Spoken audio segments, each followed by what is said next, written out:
Lights are out on the pace car. We're coming to green.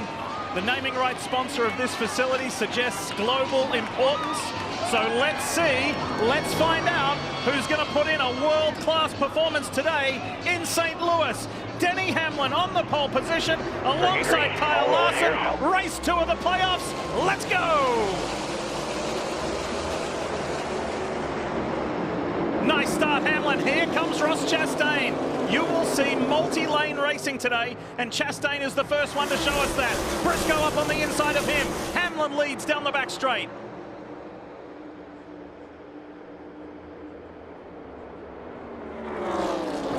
Look at Briscoe, pretty adventurous on the inside there.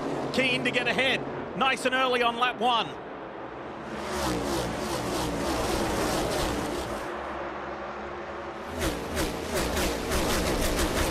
Good start for Denny Hamlin, Jeff. That's the first time he's led laps at this track. Yeah, a great launch, controlling the restart.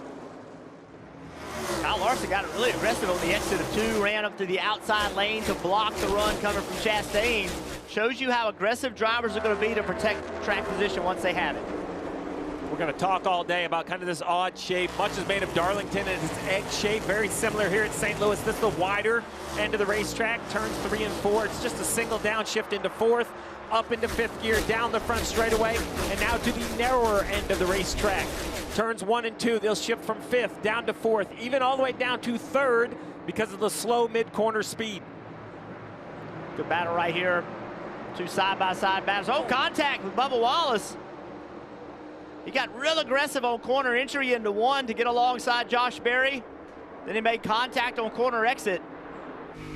Watch as they battle into turn 1. Watch how this inside lane tries to gain position on corner entry.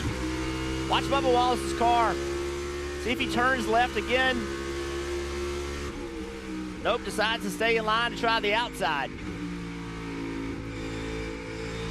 Hunt Brothers Pizza onboard cam, and you heard that downshifting from Joey Logano. Again, Bubba gets out wide, may have just brushed the wall there in his pursuit to get by Josh Berry in the 21 Wood Brothers Ford.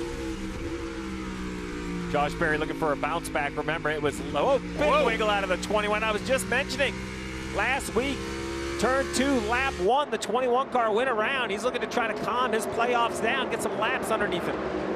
Look at the mess here at the bottom of the screen. The 9 of Chase Elliott, 88 of SVG, the 3 of Austin Dillon, all playoff cars. The 54 of Ty Gibbs there, that blue and white car, 3 wide on the bottom. We heard from Chase Elliott in the pre-race.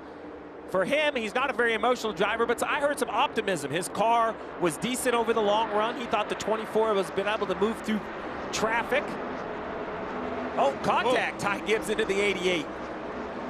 Just unsettled Shane Van Gisbergen, who put in a good qualifying performance. Here comes playoff driver Austin Dillon in the 3. Also looking for a way through with Keselowski on the inside and Armendinger on the outside. Good battle for the lead. Kyle Larson's closed up to Denny Hamlin. A little bit lower through the corner than Hamlin's able to run. Let's see what Larson does.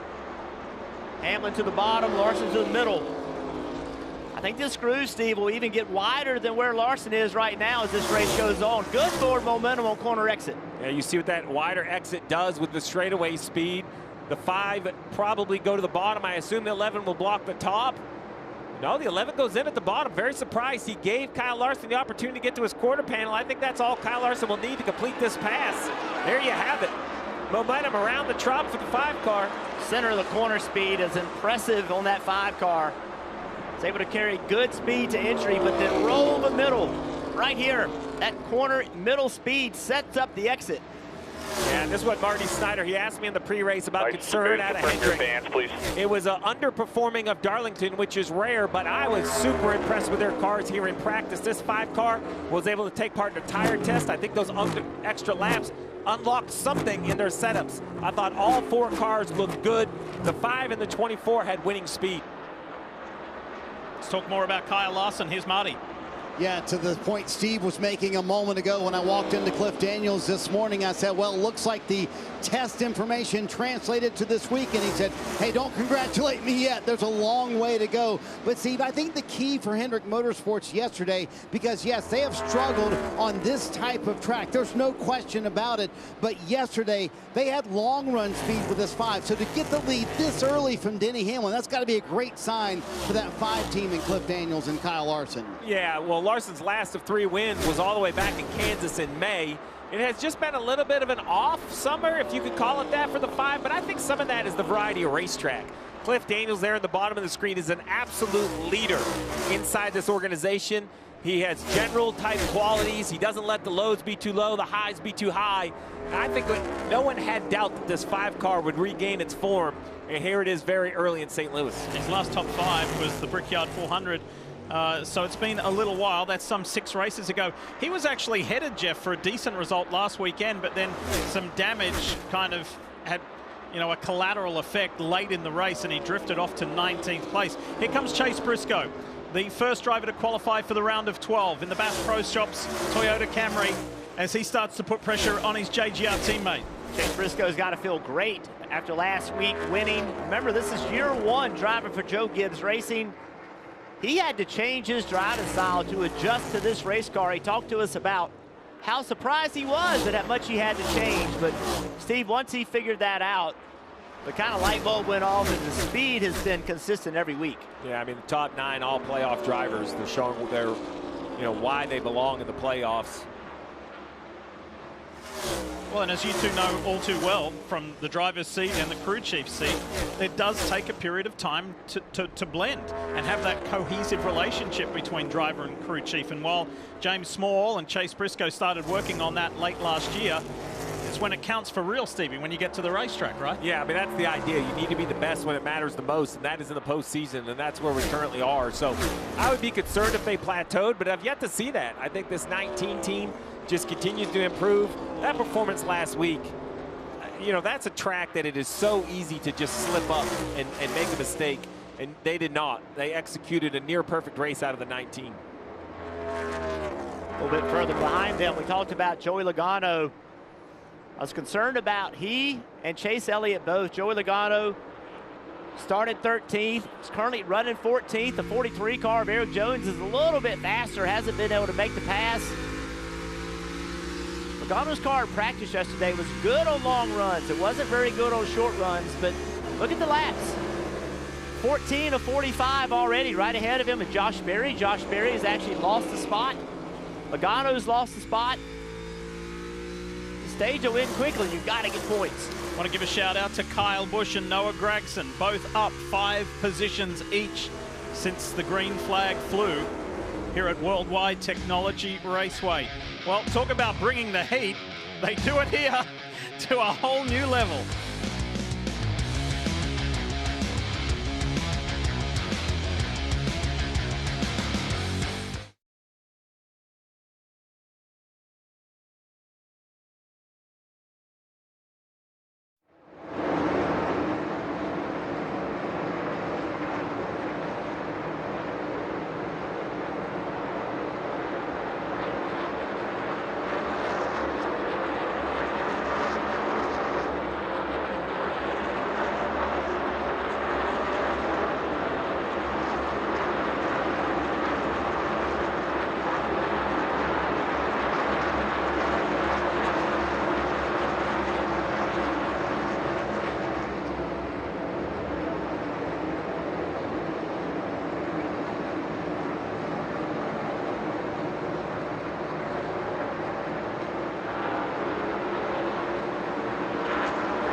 27 laps to go in stage one here in the Enjoy Illinois 300. Technically, we're across the bridge, across the Mississippi in Illinois.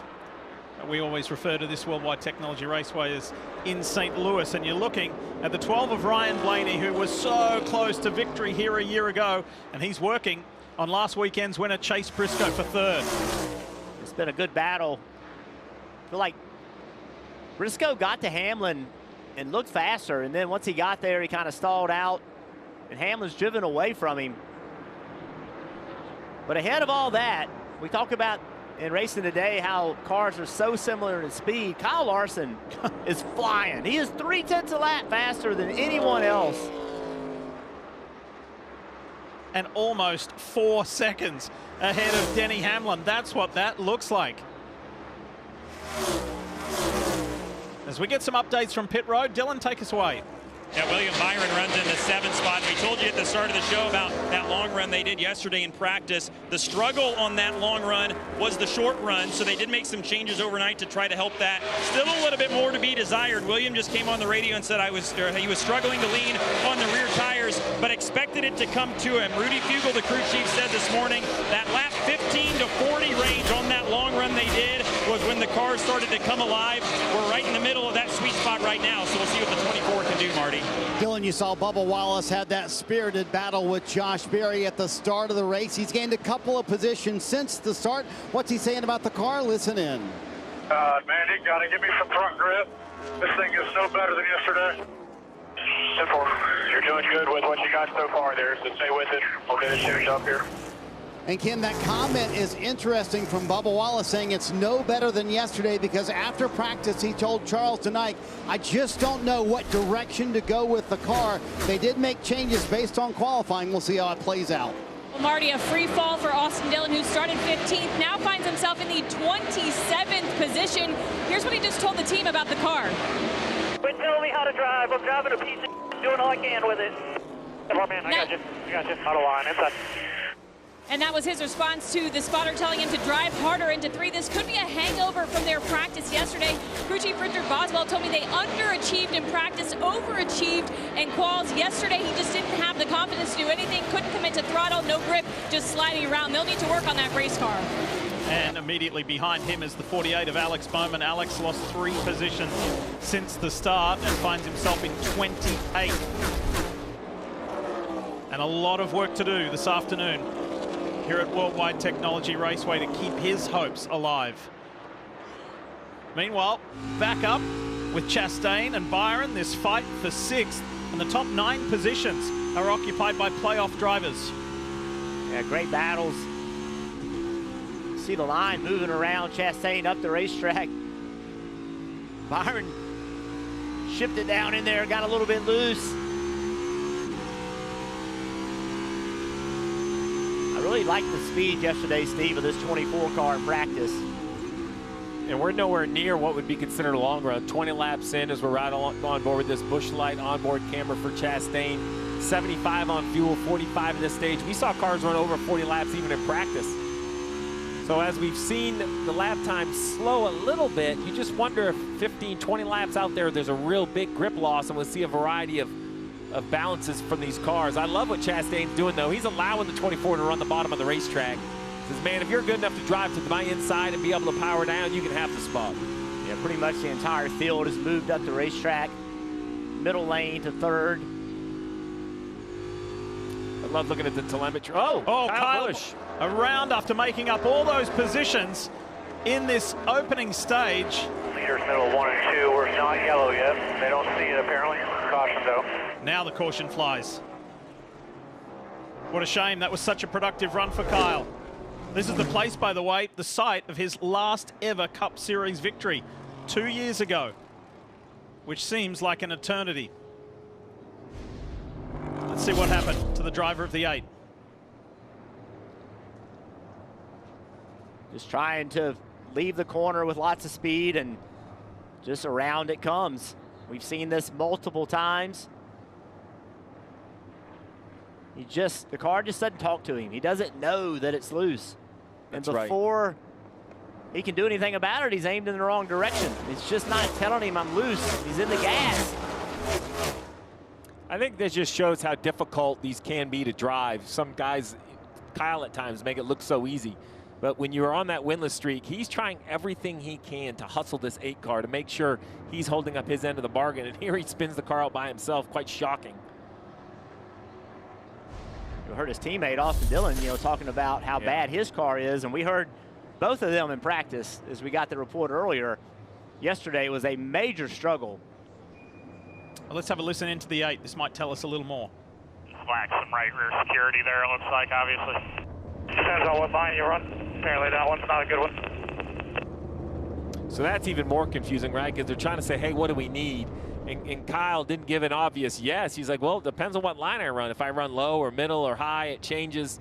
So it's just, when you don't have the overall correct foundation, you're really just kind of crutching the balance, as awful as that sounds. But, Randall Burnett's going to continue to fire at this thing, do everything he can. This is just a tester for an organization to just try to improve. It's obvious they're missing it a little bit with both cars. Now, this yellow is in a very awkward spot because, 18 laps to go in the stage, you absolutely don't need tires from what I see. The question is, do you want to come and take gas now? Does that help you later in the race? Is there a strategic opportunity here to pit now and maybe stay out at the end of the stage? Be interested to see what everybody does. This is when it gets just complicated on pit road because I don't think everyone will make the same decision. While we're getting ready, Jeff, for pit stops, you see the crews getting ready and warming up. I want to give a shout out to Calling Racing's AJ Ummendinger. That team, that 16 team, were the fastest on pit road last weekend as we look in the rearview mirror to more than 2 years ago here at Worldwide Technology Raceway. And as I mentioned earlier, the site, the moment of Kyle Busch's last Cup Series victory. When will be the next one? That is the question that has been asked a lot, and from his fan base as well. So there's been moments over the past 2 years where he's come so close, agonizingly close, to not only winning but also making the playoffs. Pit road, a split decision at the front, 5 pits, 11 stays out. You see it. It is an absolute split. Now if you're in the back of the field, probably decide to come unless you think you can get enough track position to get some stage points. And with this many cars on this narrow pit road, mind your P's and Q's. Try to work together. Easy to damage a race car, Dylan. Yeah, so it'll be interesting to see what goes on here from a strategy and tire standpoint for William Byron. His feedback just was that he was looser on that run in and off the corner than they were in practice. A little bit tight in the center. Here's the 24 in for service, Kim. As we talk about Tyler Reddick, he was a little confused on what he needed out of the race car. He said it might be a little too tight right now, but I kind of want to see how it goes, so don't look for major changes on that 45, Marty. Kyle Larson with effusive praise for his race car, saying, man, we are really good. My only complaint, a little bit free on the entry of turn 3. You see a couple cars flash by. Larson in the 5 car, leaving pit road in a tight pit road exit with SVG as well. And to take evasive action there, and his 4.4 second lead evaporated with this first caution of the race. We saw this last week. It looks to me like the 45 has a loose wheel. He stops in another Toyota teammate, the 11, to get it tightened up. Marty, is that the situation? How about that heads up? Yes, Tyler Reddick had a little bit of time to come down pit road, pulled in the 11 pit stall. Great communication by the Toyota camp. Back with the finish of stage 1.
You're watching the Cup Series playoffs from St. Louis, presented by Golden Corral, and that is quite the way to get things going. But that is the signature move here in St. Louis at Worldwide Technology Raceway. Here's the replay of Tyler Reddick's stop. Yeah, pit road challenges continues for playoff cars. Right side looks okay. Left rear is the issue, so it looks like some sort of trouble hanging the tire. The front tire changer reaches back and drops the jack, which we have done. Let's listen in. Stop in the box. Stop at the 23. Stop somewhere. Stop in the Toyota box. Stop. C11, C11, C11. Left rear, Nick. Help left rear. All right, so communication, stop at a Toyota box so they can help him. Tell them it's the left rear. Now, the 45 will have a penalty. That is pitting outside your box because you are literally getting service from another team, but much better than dragging a loose wheel onto the racetrack. Little pit strategy, trying to get points. SVG going to restart 12. He put on 2 tires. They cross the line. It's going to be 13 to go in stage 1. Denny Hamlin and his teammate Chase Briscoe. Here we go, back up to speed. Kyle Larson, the dominant car early, back in 11th. We'll see if new tires and a great race car can overcome. Oh, I thought that was going to be close between the 88 and the 38. Not done. Not done with yet. Van Gisbergen's trying to push his way through. Look at Kyle Larson right up against the fence. The 5 was flying around the outside. Unbelievable. We hadn't seen new tires be a huge advantage here yet, but something was magic on the 5 car, and the attack continues. He is on the bottom of the racetrack, passing cars as they're 4 wide in the back. There he is, already up to 4th. Briscoe leads, Hamlin, then Ryan. Blaney, and then on board with Chase Chastain.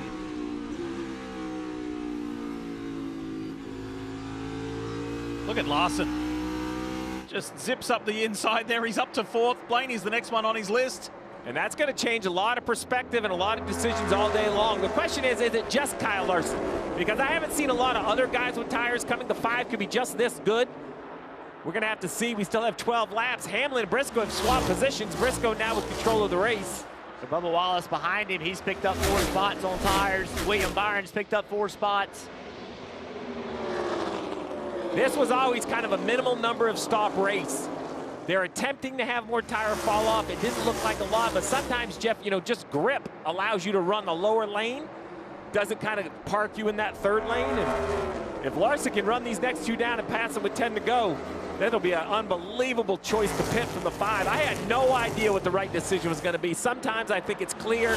That was cloudy at best. Great choice by the 5 car and Cliff Daniels. The Goodyear tires that they're running on here today, by the way, at Worldwide Technology Raceway, the same as they were several races ago at Iowa Speedway. See Cindric in that outside lane. He stayed out, thinking that was going to give him the best opportunity to get stage points. Oh! Josh Berry again. Unfortunately, he crashed early in the first playoff race last weekend, and Berry's in the wall. He was running 15th at the time. Yeah, he had also pitted, trying to work himself up through the field. Broke. Oh no, that is done. He's done. And that's the fear, right? It's easy to say come and get tires because you see them driving to the front, but it does put you back in the pack a little bit. And obviously for the 21, what an awful start to the playoffs. The garage if it stays rolling. Let's show you a view from Chase Elliott. Contact there for sure. Watch, Josh Berry is underneath Logano, trying to get underneath Logano. And then contact with Chase Elliott. What an escape for Eric Jones. Was able just to skip through. Watch the car closest to us here.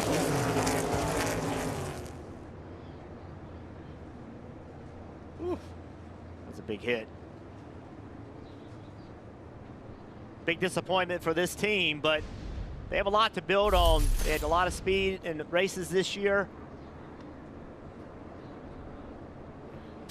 Unfortunately, Josh suffered a big crash here last year as well. So his playoffs are not going to plan.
NASCAR on USA is brought to you by Golden Corral. Unlimited wings and new boneless wings.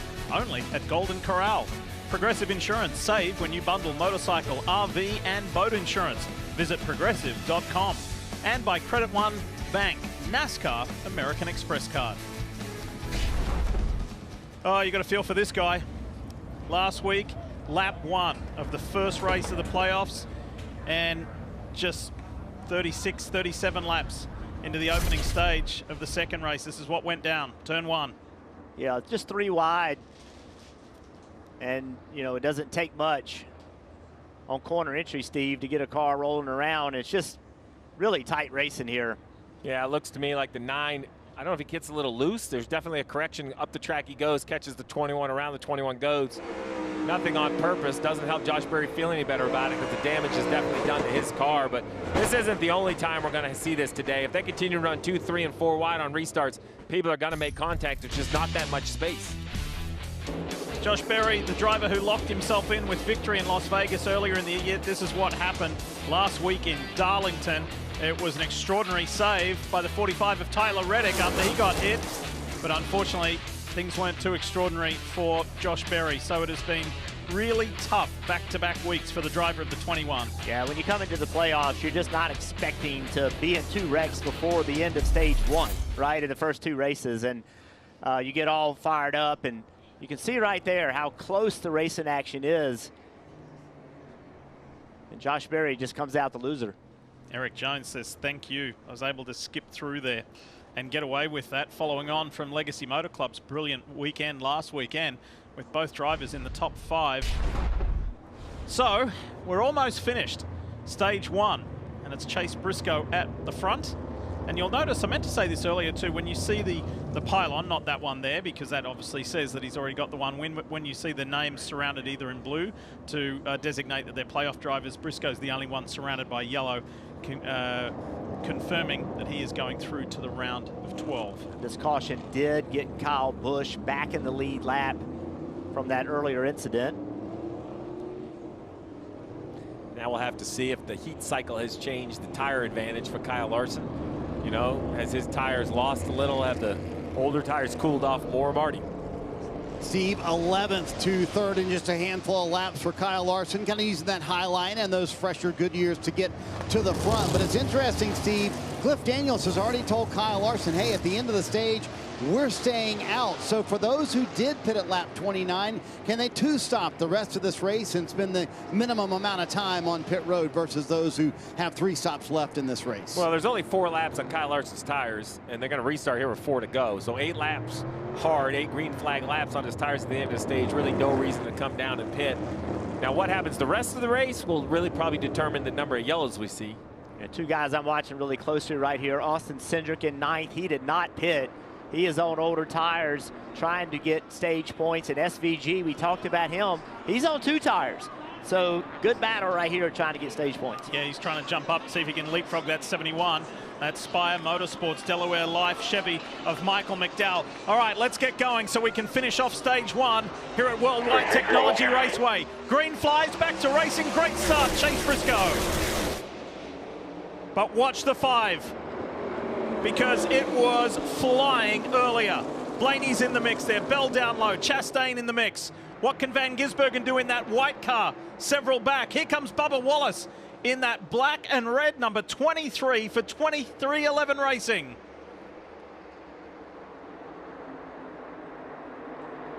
Oh, whoa, Van Gisbergen just taps the back of Cindric, and here comes Zane Smith. Van Gisbergen through on the inside. Yeah, but the 2 of Cindric is wrong. Oh, yeah, he's got to get away from Cindric. And look at all the spots he's losing. What a move by the 9 of Chase Elliott. Threads the needle. Remember, the 9 had to start a little bit further back, all the way up to 11th with 4 fresh tires. Look at 3 wide. Can't quite get to the outside of the 88. I think the 9 will be able to score stage points in the next 3 laps. What a start to the race it would be for Chase Elliott. They are swarming that 88. That WeatherTech Chevy. Can SVG hang on and get some stage points? Watch this. SVG on the bottom of the racetrack gets the 2 car and just muscles him out of the way.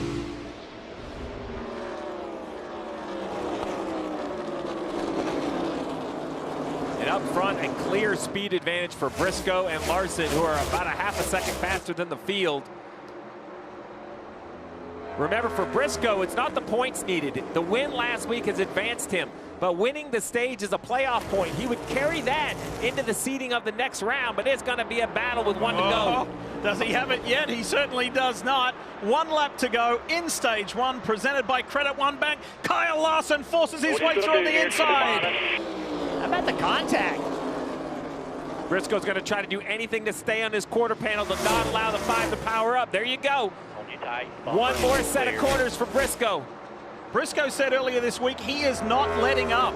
Everyone says, oh boy, you can relax. You're already through to the round of 12. He says, I want to lead every lap. I want to win every race. I'm going to keep the pressure on my competitors and keep their nervousness up, keep their fear up.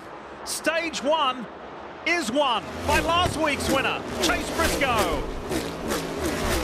And how about that final stage point? Who grabbed it? Chase Elliott did. Nice fight. Might be for 1 point, but that counts. Nice work from the Napa Chevy driver. That was intense between him and Zane Smith and Ty Gibbs and Shane Van Gisbergen. And this is how he did it, Jeff. Yeah, last lap, jumped on the outside. SVG blocked the bottom. Chase Elliott said thank you, took the spot on the outside.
If you're a Chase Briscoe fan, life doesn't get any better at the moment. Last weekend in Darlington at the Southern 500, he won Stage 1, Stage 2, and he defended his Southern 500 victory, and he's won the opening stage here today. What a way to start the playoffs. Yeah, unbelievable. Just, you know, does the best thing you can do, win the first race in advance. Now all the drivers that have yet to pit are going to have to come to pit road to kind of get squared up on fuel. The guys that did pit will probably stay out. Not all, but some will. So a deviation in plans kind of expected. We'll see if any more playoff drivers have any more hiccups on pit road. That's really been the story of these playoffs, Dylan. Christopher Bell, top left of the screen, will hit his marks. Reported earlier in the run, he was a half number free in the center of turns 1 and 2, but tight in the center of 3 and 4. They're going to opt to free him up here. They're going to be buried in traffic. They need some maneuverability, Cam. Top right, Chase Briscoe. Just the rear needs to be in the racetrack more, but he didn't want to get it too tight. Just can't lean on that right rear, slight air pressure adjustment, Marty. Ryan Blaney said entry is not too bad. I just need more rear security late in the run. Denny Hamlin, when the 5 car went by him, said, I don't have that much speed. And he said, quote, I'm maxed out. I need to be a little bit freer, especially late in the run. And you see all the cars leaving pit road, but a few stayed out, Lee. So therefore, the 5 of Kyle Larson will cycle to the front. Chase Briscoe winning that race off pit road.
The world's tallest arch. There it is in downtown St. Louis, just a few miles from the racetrack where we are as we head to the Peacock Pit Box with DJ and Marty. Fellows, an interesting opening stage. Yeah, I'll tell you what, Lee, for only 45 laps, stage 1 was very eventful and, you know, a very impressive stage for Chase Briscoe to get the win. But to me, Kyle Larson pitting and still getting 9 stage points is awfully impressive. Yeah, no doubt about it. And the rest of his Hendrick teammates doing a really good job, too. Chase Elliott getting back to the top 10 to score 8 points. Alex Bowman was back in 29th, going nowhere. Finished 18th in the stage, but now is going to start near the top 10. So a big move for them. Can we now answer the question that, yes, those changes that Hendrick Motorsports found here at that tire test with Kyle Larson certainly helped the entire camp. Unfortunately for Josh Berry, it's an early exit today. He's with Kim. Yeah, Marty, rough 2 weeks for Josh Berry. What happened and what does this mean for your team? Yeah, I mean, obviously it was a chaotic restart back there after everybody pitted and checked up a little bit to try to, stop Joey and the 38 and, the 9 got a run and kind of slid in there and looked like he got a little loose and slid up into us, so I'm going to be honest, Chase and that team have done a lot for me and I really doubt that was on purpose. Just wrong place, wrong time for us again and it's obviously unfortunate, but just want to thank everybody at Wood Brothers Racing and Motorcraft, Quick Lane, all our partners. Everybody at Ford, we'll just go to Bristol and try to do the best we can and put ourselves in position to race for a win, and that's really all we can do at this point. Well, it's a clear pathway now, win Bristol. You don't want to be in that situation, but there's no confusion about it. Yeah, it's a must-do. A lot of experience in the interview as well. That's a man that's raced a lot of short tracks around the country, and he has probably given those bumps and received them and understands that is kind of the byproduct of tough racing. A lot of conversation, obviously, about the playoff drivers, but how about the run so far by Zane Smith, that 38 car, really Ty good. Gibbs, Eric Jones, Chris Buescher, Hocevar, all in the top 10. I like, too, these calming words from Charles Denike. crew chief for Bubba Wallace, and they've got that car working better as well. So keep an eye on the McDonald's 23, because he, alongside Zane Smith, have been making the most of that early stage as well. Yeah, it's 7 playoff drivers outside the top 25. All of those drivers, Briscoe, Hamlin, Bell, Blaney, Chastain, Cindric, and SVG off pit road, they will be in a mess back there. Coming back to the top of the show, Jeff, one of the drivers you said who was under pressure to keep an eye on, Joey Logano. Currently sits 9th in that Hunt Brothers Pizza, that green Ford. Here it is. There's the view right behind Ty Gibbs, ready to start stage 2. 2, 1, gap in front, go. So let's do it. Green flies. Here we go. Larson at the front. His teammate on the inside. Zane Smith, Bubba Wallace in the mix. Logano dives out. So too does the 77 of Carson Hocevar. Reddick around the top, 3 wide back there. Remember, recovering from that first issue on pit road. A little bit of a stack up. Shoves the 99 of Suarez low. Everyone through. I think that was Bowman that may have stepped out. It was either Bowman or Reddick was sideways right up against the fence exiting turn 2. Look at Tyler Reddick, that black car, that black and red car. Here he comes, rounding him up on the outside. 6 spots. Picked up on that restart. Just not afraid at all. Look at this. Yeah, he's not done. That's the advantage of this top right here, is he should be able to get the power down. There you go, and you'll see what it does on the straightaway. 2 wide in front. We'll see what he has for a choice. He'll stay up top. This is shades of Homestead last year. He is spectacular up high. Eric Jones, he just heard outside. He thought he was the top. Like, no, that can't. You must have the wrong car. That's why when you talk to team members that work on Tyler Reddick's car, that's why they love him. They love the fact that he's willing to go do this. I spoke to Billy Scott, his crew chief, yesterday, and he said,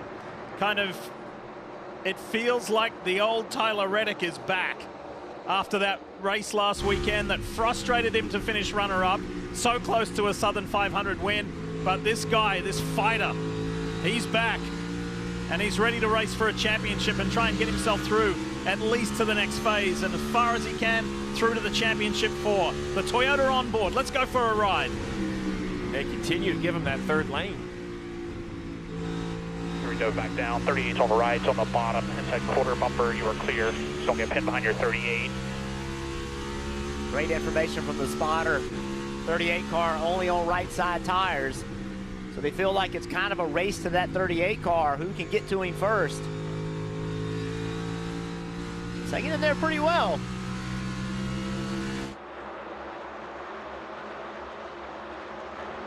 Just over 630 yards down this front stretch, from 5th down to 3rd gear for turns 1 and 2.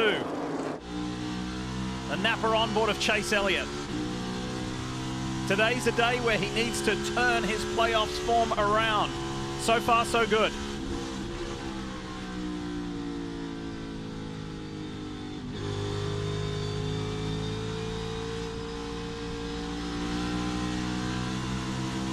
One off in line, small run to him, half off tight, inside exit.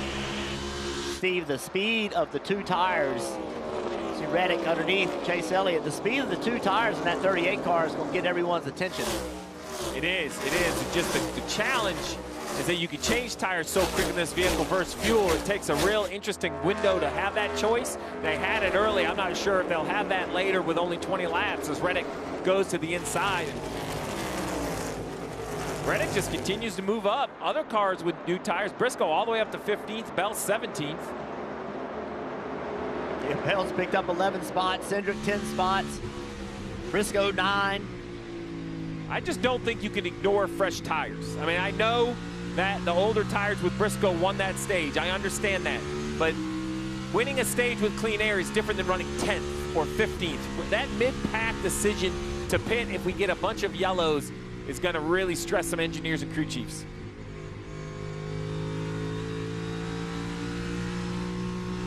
And while Reddick is in a sea of drivers surrounded by so many that pitted on lap 29, he's kind of a standout by himself who pitted on lap 30. Dylan?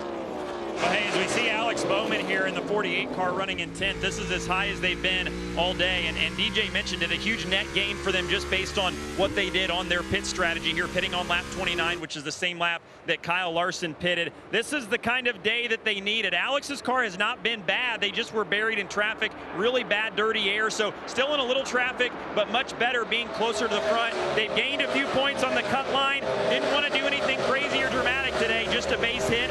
They're doing everything right now for Bowman.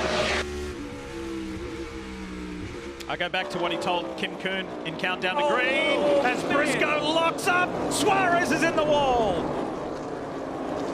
Well, here, we're still green. Hello, yellow, yellow, start talking to me about it.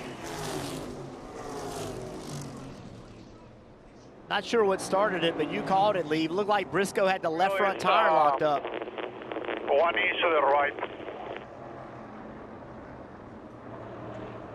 Flat spot is so bad right there.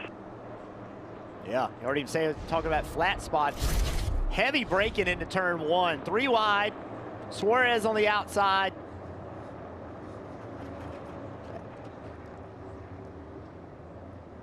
Yeah, it's a super heavy braking zone, Steve, and a little bit of contact prior to getting to turn 1, but just 19 car locks the left front up, and then it doesn't turn. When that left front tire is sliding, it is not going to make the corner. Yeah, I mean, shocking to me, he locked up the tire. I agree with the heavy braking, but unlike a Martinsville where you see it in practice, I haven't seen any tires lock up, but somewhere in that 3 wide and the entry speed and just in a situation, but no doubt left front locks up, gets into the 99, sends him into the wall. That flat spot on the left front of the 19 will probably require a pit stop.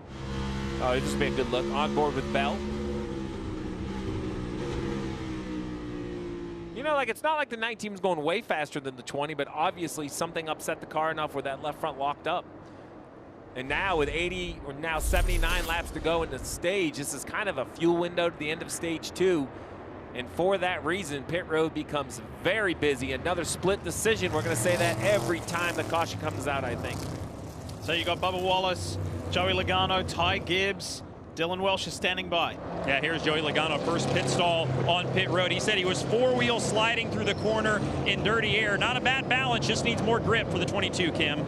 Yeah, and you heard Chase Briscoe radio to the team. Definitely flat spot of the tires. We're going to need new ones. Left side tires only for our stage 1 winner. And something has gone awry there in the left rear.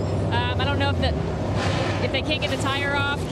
Marty. Bubba Wallace has already left pit road as Chase Briscoe still fights trying to get that left rear tire on, and now they're going to go ahead and make a 4-tire call here for James Small and Chase Briscoe. Meanwhile, Bubba Wallace gave up all that track position at the front to come down pit road here. Steve, you mentioned it. Now just 78 to go in stage 2. In theory, you could be able to stretch it all the way to the end of stage 2, while those who stayed out still have to make a stop at this stage. I like that strategy. I hate to think you have to pit under green, but we'll just have to see if the cautions come out.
NASCAR on USA is brought to you by Toyota. Let's go places. Bank of America, what would you like the power to do? And by Xfinity, the Xfinity 5-year price guarantee. One internet price, 5 years guaranteed. NASCAR Cup Series playoffs presented by Golden Corral. Beautiful day here in St. Louis. Let's have a look at Chase Briscoe, his stop, last week's winner. What went wrong? These guys were second best on pit road last weekend. Stevie? Yeah, left side only because they're going to lock up the left front, and something goes wrong on the left rear. I can't tell with all the crew members in the way. I'm not sure if the tire wants to go on or they can't get it seated up against the drive pins or exactly what happens. And then we heard on the radio that we just change rights. That'll be under penalty. You can't change lefts first for a myriad of rules. But now that 19 comes back in, I'm guessing to top it off, which is a great idea because now they're going to probably commit to running all the way to the end of this stage again. Correct, Steve. James told his driver, Chase Briscoe, if we top off now, we should be able to make it to the end of stage 2. No adjustments, though. Felt pretty good before he locked up those front tires and didn't have that big issue on pit road. It won't make you feel better at the moment, but when you go back and look at last week, they're going to feel a little better knowing that they're already through because it'll take the pressure off.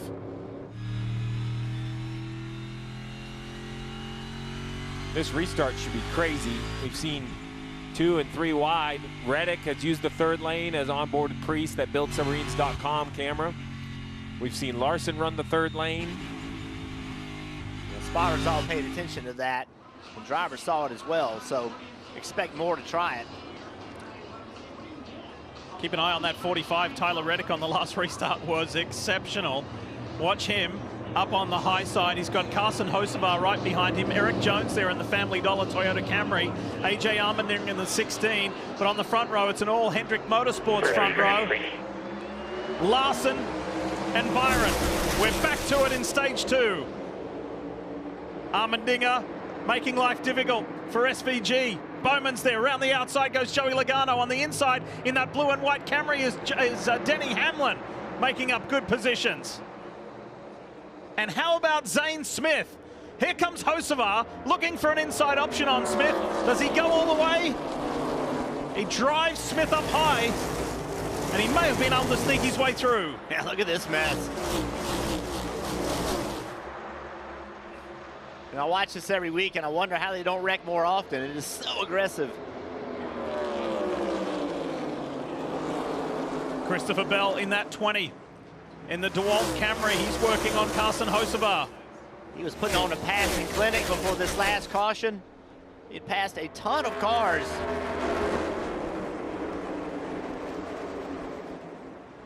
Ty Gibbs in the 54 pitted from the 8th position. He had a penalty for vehicle interference, so probably encroached on another pit stop. So he's all the way at the back of the field as well. Here comes Bubba Wallace. Now, he had really good track position. He was second at the time of that caution coming out. He came in for a stop, and now he's starting to work his way forward. He's in 8th at the moment behind Zane Smith. Gregson up high. There's Briscoe caught in the middle on the low side of Cole Custer.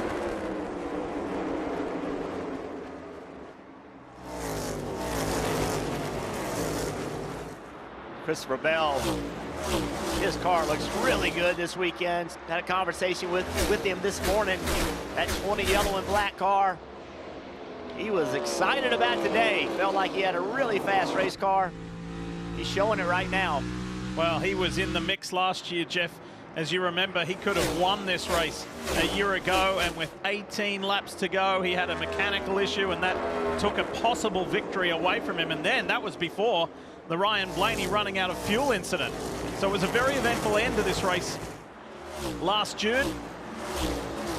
We've got so much to look forward to here as a couple of Toyotas go door to door. Fight for third between Reddick and Bell. Look at Bell. He's able to stay on the bottom of the racetrack and rolls the middle so well and just slides right up in front of Tyler Reddick. That's impressive. Toyota on board of Tyler Reddick. Have a listen.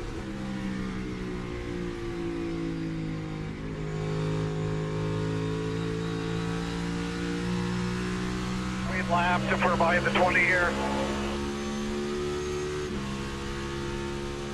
Incredible week last week in Darlington for Toyota as far as their representation, and here today the Toyota driver update shows us that Christopher Bell is the highest place, then Reddick, his teammate Wallace, Denny Hamlin, the pole sitter, just back a little further in 11th.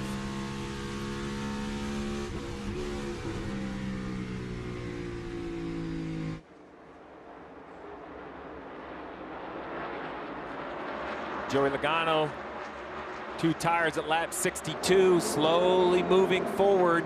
It's kind of a mixed decision. The 11 of Denny Hamlin as well. Hamlin in 10th. He also got 2 tires at 62. Marty. All of a sudden, SVG going the wrong direction. Restarted 18th, now 25th.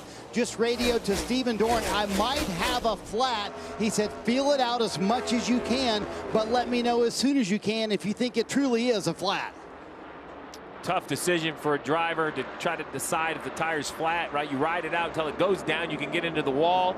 You pit, and there's nothing wrong with your car. You just feel awful about it. But I love when the crew chief, you know, all you can do on top of the pit box is encourage whatever decision the driver makes. You have to support him. He's the only guy out there feeling it. You see 15 spots lost since the restart. He is just nursing it. That's frustrating because he pitted on the same lap as Christopher Bell, who's powering in 3rd. Look up top, the teammates from 2311, Tyler Reddick, Bubba Wallace. I'm going to tell you, Jeff, it's hard to tell exactly because there's just been so much kind of chaos, but it looks to me that equal cars, tires really matter. Now, there are some cars that just have standout speed like Larson and Elliott running 1-2 with the oldest tires in the field. You just wonder where that goes over the next 67 laps and if there's a cliff to this tire fall off. Let's listen in to the 45 of Reddick running 4th currently. We are going to be a lap down if we're stuck behind the 20 if this plays out, right? Correct.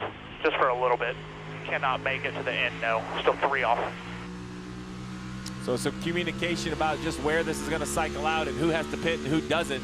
Everyone that chose not to pit at lap 62 for sure has to make a pit stop. Now, I believe there's a lot of drivers from lap 62 that are going to try to stretch it. Remember, we talk a lot about all the shifting and all the brakes. That allows a driver to use less input and save some gas. We'll see if somebody like, say, Bubba Wallace, who was last on pit road at lap 62, are they going to try to stretch it, Marty?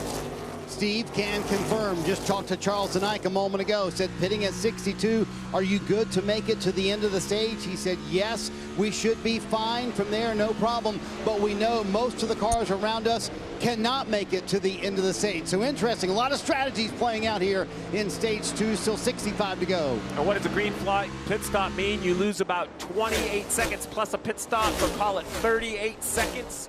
With a normal pit stop, lap times around 34, 35 seconds, so you absolutely will be lapped. Yellow, yellow. No, there you go, unless, of course, somebody spins out and the yellow comes out. Ty Dillon in the DraftKings Chevy for Kaulig Racing. Rear damage here, guys. Running 32nd in the 10 car. It's going to be a big jumble up of the field again. This is weird. It's so tough. If you're Larson and Elliott, I think you absolutely have to pit now because you just got to get fuel on board to make it to the end of the stage. But you know all those cars at 62, you know, they only have about 10 laps on their tires. They're probably going to stay out because these cautions, if you were short, they're going to connect you to that stage. And almost everybody in the field has found themselves mid-pack or backpack, have to work themselves through it. It's been chaotic so far. AMR safety team on the spot as fast as always. Let's see if we can decipher what happened to Ty Dillon here. Yeah, contact. Yeah, he just wasn't sure who that was. It was his That's brother. His brother, yeah. Well, it's been a struggle. It's been a struggle with the 3 team today. Car has just been a handful. I'm sure he got down in the corner and just couldn't keep it on the bottom. Let's have another look at it. Look to the top of your screen.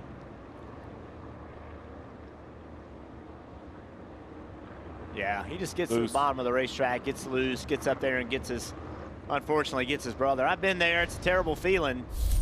What was You've that been there conversation specifically like? wrecking your brother? Hold on. Yeah. What was that conversation like? Oh, I got several stories. Mom and Dad didn't think it was so cool. I can tell you that. He slid that right in, like we weren't going to catch it. Let's listen in to what the driver of the 3 said. Yeah, I'm f***ing loose. I would never want to do that. I f***ing just lost it. Back here driving all 3 of us. I'm so sorry. Let's get Warburton on the line, Steve. Let's just see what the other side of this story's like. I really don't think that we need to hear his side of it. Well, you heard the sincerity in Austin's voice there. I didn't want to do that.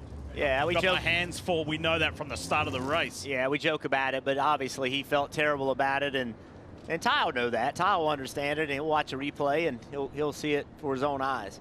This is going to be a required decision, although a tough decision for the front cars. They're going to come in, put them on the right side of fuel, but as expected, a lot of cars stay out. As you said, Jeff, it's just everyone at some point today is going to seem to cycle their way to the back.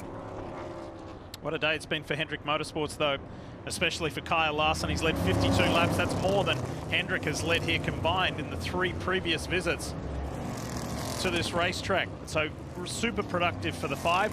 As we work our way through the stops, Dylan Welsh kicks us off. And good news for Christopher Bell. Wherever he restarts, there's confidence they can get back to the front. Right size, he said he could be freer in 3 and 4, but about perfect in 1 and 2, Kim. Slightly tight has been the complaint for Tyler Reddick. He said he's still half a number, so they'll make a slight air pressure adjustment, put 4 fresh Goodyear tires, Sunoco fuel. Chase Elliott said it's turning good. I don't have much for you. Routine service for the 9 car, Marty. Kim, another fork in the strategy road here in St. Louis. Kyle Larson said the car's just so good.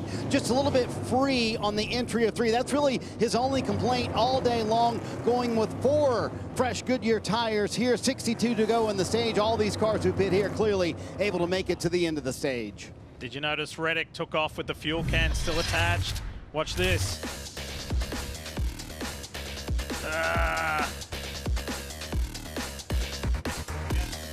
He does a nice job of not letting the fuel can slide out, so no penalty for the 45. Just a dangerous situation. Great job by that pit crew member kind of playing defense. You're watching the NASCAR Cup Series playoffs presented by Golden Corral.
Well, couldn't get any better next weekend at Bristol Motor Speedway with 4 different series racing. The Arca Menard Series, NASCAR Craftsman Truck Series, Xfinity Series, and of course, the Cup Series racing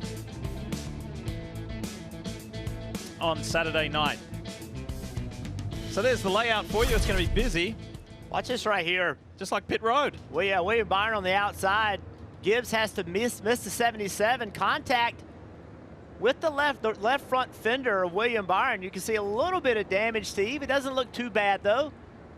Yeah, it looks to me like just some scuffed body work. Tire looks good. No damage at the bottom where that white little corner of the splitter is. I was reading the 24 radio. He doesn't even mention it.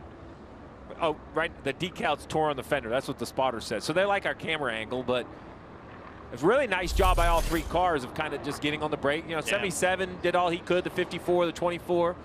It's the most narrow pit road on the circuit. It's very tight. There's a good spread there of various widths on the tracks that we race at. How about Joey Logano? Where'd he come from? Like this, if you put a position graph up of all these different cars, it is going to look like sound waves because it's forward, back, back, forward, 2 tires, 4 tires. It's total chaos. And I'll be honest, you know, depending on when the others come out, it's not obvious who's in the best position yet, right? Like, if this runs simple to the end, Wallace, Logano, Hamlin, they look great. Bowman, right? If there's another cycle, then Larson and those guys are going to cycle to the front. So you kind of just pick the roadmap and you hope a little bit that the strategy comes your way. Unfortunately for Trackhouse fans and Daniel Suarez, he has been seen and released from the infield medical center and is out of this race. So, Jeff, I want to come back to you at the top of the show. You said the pressure was on 2 drivers in particular, Joey Logano, Chase Elliott. They've both been featuring today. Yeah, they have. All the pit sequences have helped them at times, and it's also hurt them at times. But when they've gotten their track position, they've been able to keep it. That was part of my concern, is I didn't see a ton of speed from them yesterday. And this mixed strategy, you know, the highest running is 18th from the guys that just pitted, and that's Christopher Bell. And look who else is up there, the 48, the Ally Chevy of Alex Bowman, who desperately needs a good day.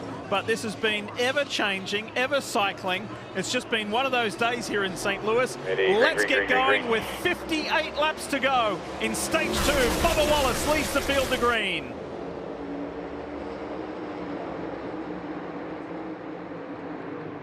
Look at the mess mid-pack. Larson, that 5 car right in the middle, 3 wide. Elliott up against the fence as well as Bubba stretches his legs down this back straight. Then Logano. On the inside is Alex Bowman of Denny Hamlin. And then Ryan Blaney is in there as well. And John Hunter Nemechek in that white and green Pied Barker Camry.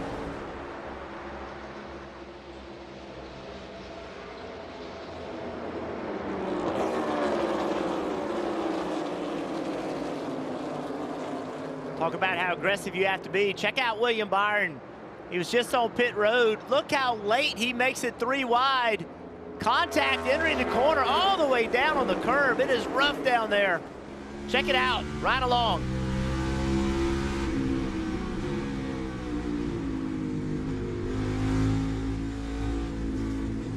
Well, that's the kind of move that young Carson Hocevar pulls off. So he just Hocevar. Hamlin and Bowman side by side. I like what Alex Bowman told Kim Kuhn in Countdown to Green. He said that's the best thing about the Cup Series. Yeah, we had a rough week last week, but you get another chance to re-rack and go again the following week. Yeah, you have to have a short memory in this sport. If you let bad weekends drag you down, you're going to have a long career.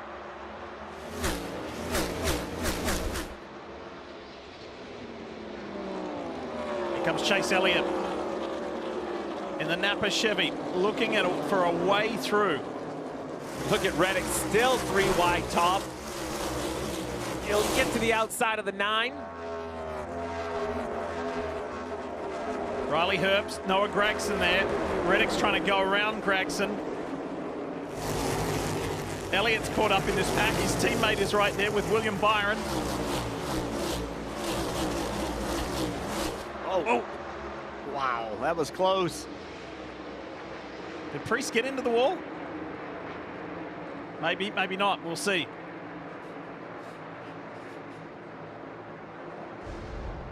Let's have a look at it. It's 3 wide. Guys are aggressive today. Now that William Byron, yeah, I think Priest did get in the wall a little bit. I think the 9 was a little bit into the 24 there as well.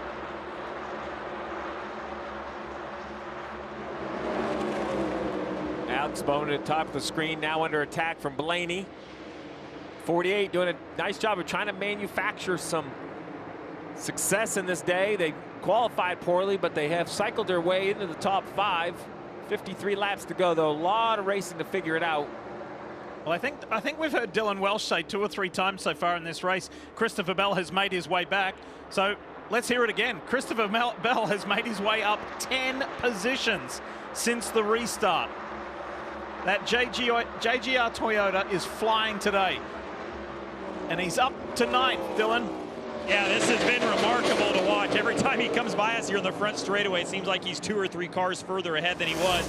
And that was by design. Adam Stevens came on the radio here on this restart and just said, hey, remember exactly what you did the last restart? They'd driven from 27th to about 20th and maybe 1 or 2 laps the last time, and he is on pace to do it again. The good news is, as hard as everybody thought it was going to be to pass, the 20 car has found a way. They are really strong. He's doing this on 2 tires. He last pitted, I saw him put 2 tires on, and he was the only one on pit road on that stop that did put 2 on, and I was thinking, well, maybe they were going to regret that, because really didn't, you know, possibly with everybody else doing 4, they really didn't gain anything by doing 2, but it certainly doesn't seem to be hurting them. Sometimes, you know, depending on your car balance, 2 can actually make it a little better. If you're struggling, especially with rear grip, I've always found 2 tires get it a little bit tighter. The warm, aired-up left side tires kind of snug up your car. Bell's the lead one on that strategy for those who stopped on lap 78. He's in a sea of drivers who pitted on lap 62, like the race leader Bubba Wallace, as we check in with Kim Kuhn. Kim? Ross Chastain, also one of the drivers that stopped on lap 62, took tires, and we heard Steve just talk about how taking 2 tires can make you tight. Well, that's exactly what Ross Chastain is feeling in the car. He said tight center. In fact, tightest he's been all day. He is running in the top 8 right now, hoping to hold that spot. The goal for the team is to get stage points in both stages, as well as a top 10 finish. They earned stage points in stage 1, right now on track to do it in stage 2 if they can hold on to that track position. Long way to go, but if Chastain can just maintain, keep doing what he's doing. He came in 8th in the playoff point structure. He's currently running 7th. We've got a long way to go. 149 laps left in this Enjoy Illinois 300. There's 49 to go in this second stage, and 23.11's Bubba Wallace leads the way.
On DraftKings Sportsbook, new customers can bet $5 and get $300 in bonus bets instantly.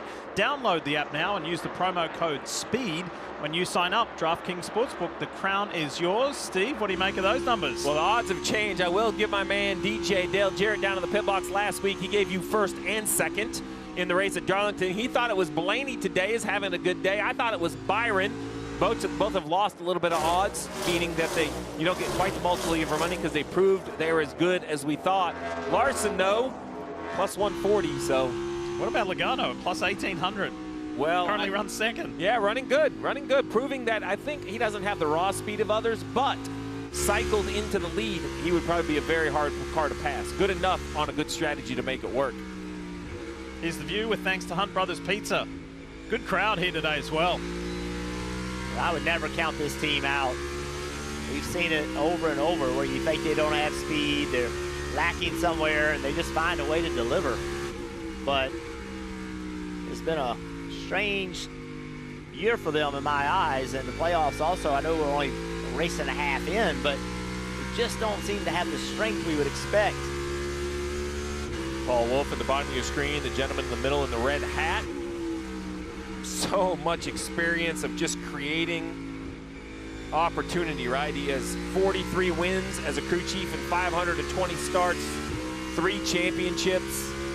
So when you just, we talk about Joey's success, but he has a lot of success on top of the pit box as well. And the combination has been really successful and successful with creativity, Dylan. Well, yeah, it's exactly right. And, I asked Paul earlier this morning, I said, with your back sort of against the wall or all this pressure you're putting on today, what can you guys do to make sure it happens? And he said that famous word execution. That goes further than just what's on the racetrack. That's on top of the pit box, too. And we saw it last year even on their championship run. So many times that they looked like they maybe weren't the best car. They weren't the best car, and Paul and Joey just found a way to make it happen. So they've done that today. Long way to go still, but the car is, as you said, Steve, okay, but much better when they're at the front of the field like they are now. I will tell you, Joey Logano is the type of driver, if I'm racing against him, I want to eliminate him. I don't want him to hang around, because it seems like that race at Las Vegas last year was Christopher Bell's race, and then poof, out of nowhere, Joey Logano goes further than anybody could on fuel and gets that win. Next thing you know, he's in the championship Ford. Next thing you know, he's the champion. Like, you just don't want him hanging around. If you get him down, you need to eliminate him. They're not down right now, running second, but had a little bit slow start from last week. Joey's a rare mixture of an athlete that on the field, he is an absolute beast. He is selfish, self-centered, going to do what he has to do for he and his team. Off the field, he'll do anything to help anybody. It's very hard to do both of those things, but Joey Logano does a really good job of understanding when it's time to be race car Joey, race car driver Joey, and when to be a good human being Joey.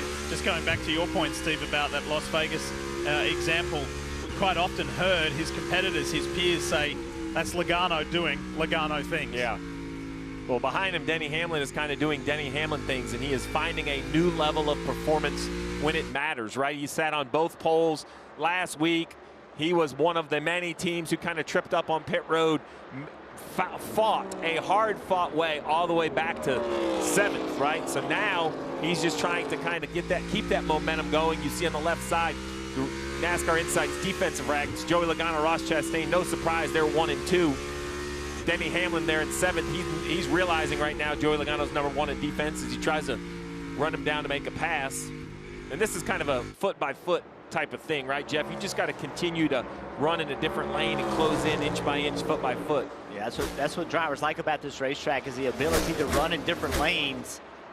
It gives you an opportunity to just get a little bit of clean air. Don't have to run right behind the guy in front of you. See Christopher Bell, he was running really high on corner entry. Just wild watching drivers around here. You can make the same lap time doing it 3 different ways.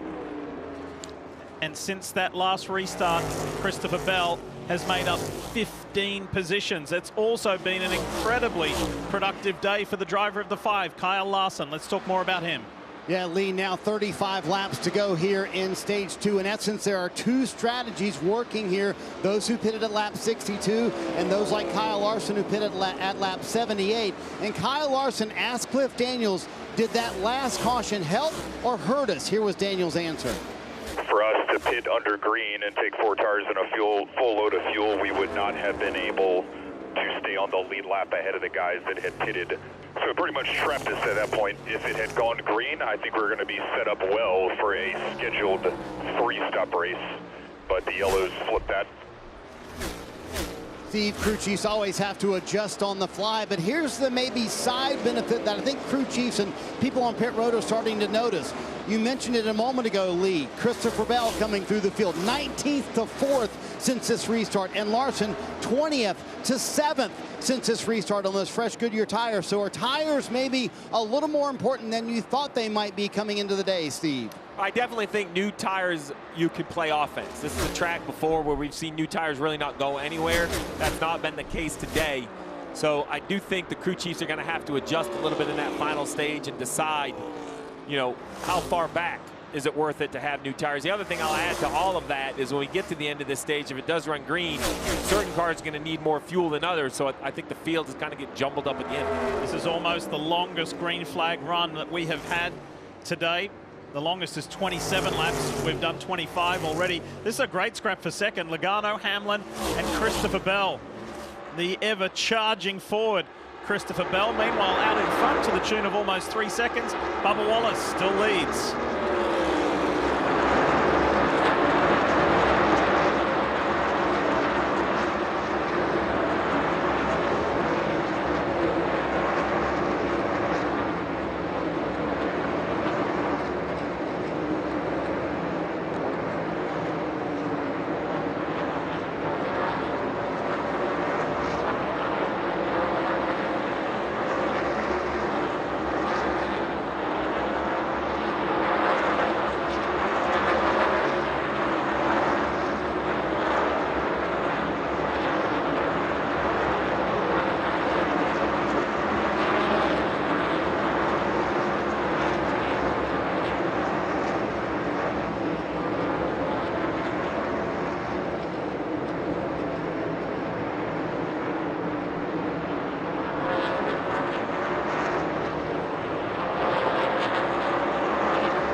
NASCAR Cup Series playoffs presented by Golden Corral here on USA.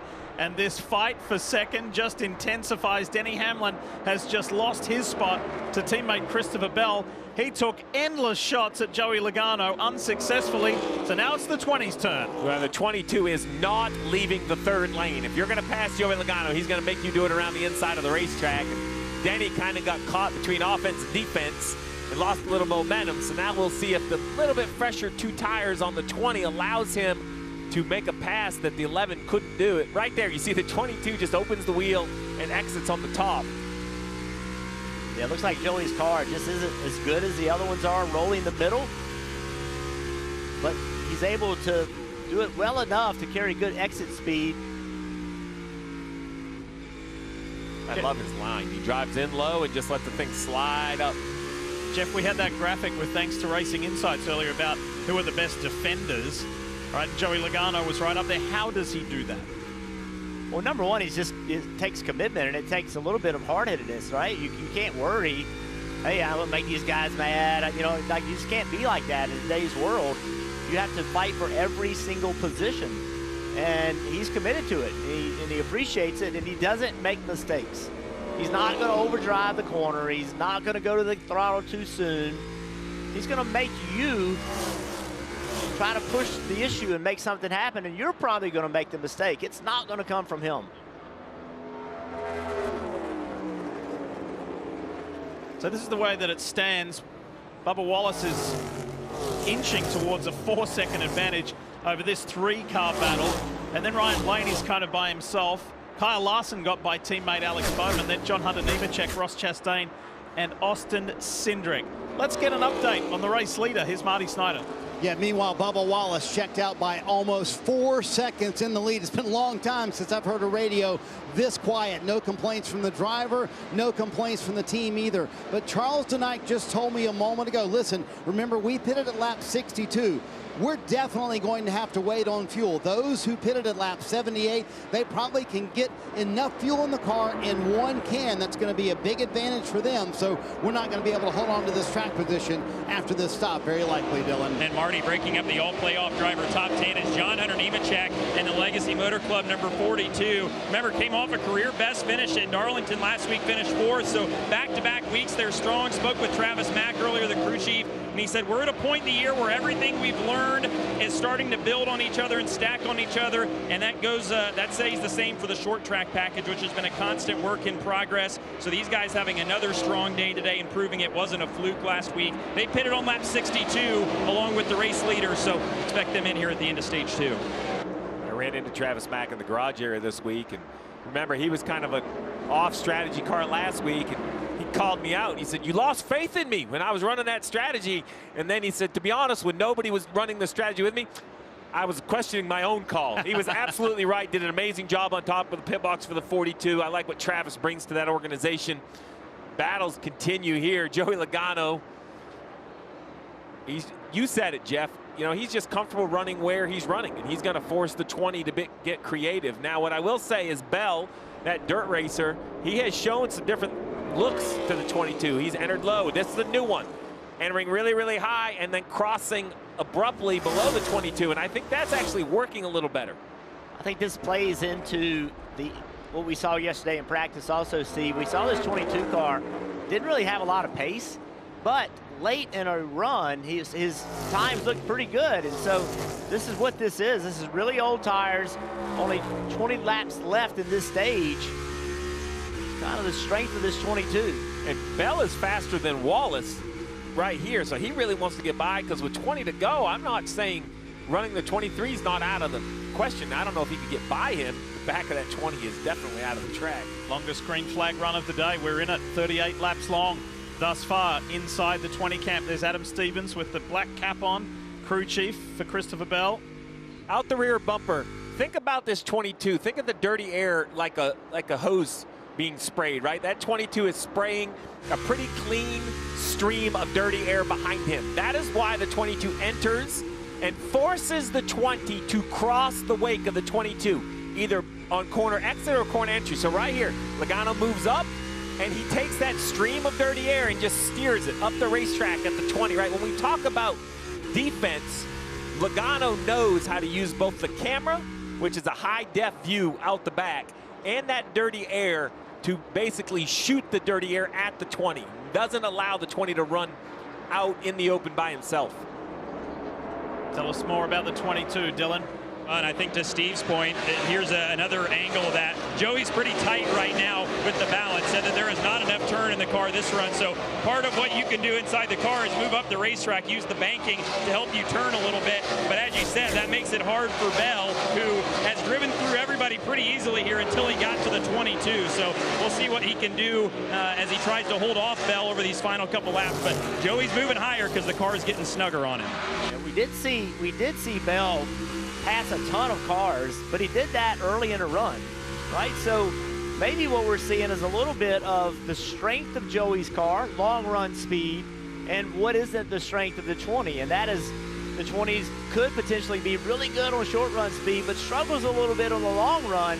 That's why he can't make this pass. And in the background, Hamlin's got company with the likes of Blaney and Larson. They're right there. There they are, right-hand side of your screen. So that's going to intensify for Denny over these closing 16 laps coming up.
After quite an eventful opening stage, this second stage has been more rhythmic. Good green flag running here.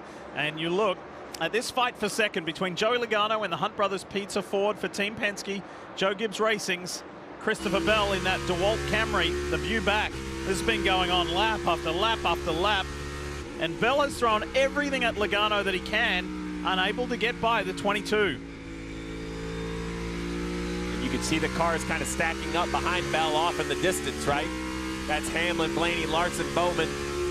And then at the back of the top 10, Chastain and Cindric. So only one non-playoff car inside the top 10. See right here, Bell to the bottom of the racetrack. Shorter way around, but on corner exit, watch this. Logano just drives away from him because he just carries more momentum. Larson underneath Blaney.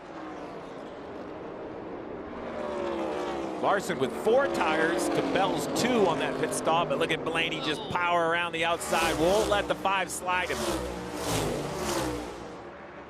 Well, this fight continues. Yeah, the 5 might have a chance to overdrive the entry here and just slide up in front of the 12. Let's see what he does. See if he overcooks the entry. Oh, he can't do it. The 12 drives right in on his door and up the hill. What a great view of this battle. That is such a difficult pass. Oh, man. Slight contact, enough to unsettle Ryan Blaney, but he keeps going. There's quite a gap behind these guys as well. As you go back to Alex Bowman, who's really trying to resurrect things for his playoff chances. And then John Hunter Nemechek, as these two continue to go at it with 8.5 laps to go in stage 2. See right here, the 5 is able to roll the bottom, makes up ground in the middle, but watch this 12 car. Just in the gas, able to carry more speed because you could actually go to the throttle sooner running that top lane. Larson now is going to try the middle. We've mentioned several times throughout today's show about the test earlier in the year here at Worldwide Technology Raceway by the 5 and Kyle Larson. And Kyle said in the lead up to today's race, if I can have a good St. Louis, I look down the road to saying I can have a good Phoenix, and he has a good run off the final turn to try and get the edge on Ryan Blaney, and Blaney comes back yet again. Something happened to Blaney on exit. I saw fire out the pipes, which forced him to kind of burp the throttle. I don't know if he was tight right there. I thought that was going to be enough, but it wasn't. And that just adds to the aggravation of Kyle Larson, who thought he had finally got where he needed to be. These two guys have been at it for quite a few laps. That's AJ Allmendinger and Shane Van Gisbergen. They went at it way back on a restart. Oh, it's gone around. Hold it down, Blaney. hold it down. Just roll to the bottom and roll here. What has happened? Yellow's out. To the driver who won here, almost won here, I should say, a year ago. We saw how aggressive that battle was. The battling for 5th. Larson from way back to the bottom of the racetrack, slides up and just runs into Blaney. Man, Blaney's going to be hot about that.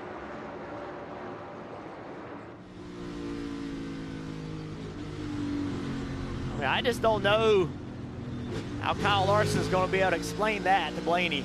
I mean, he chases it up the banking right into him. Oh, boy. Yes, oh, boy. I mean, I didn't see where Blaney had done anything wrong in that battle. I mean, he was racing him hard, but that's what you're supposed to do. Coming toward the end of the stage, everybody racing for points.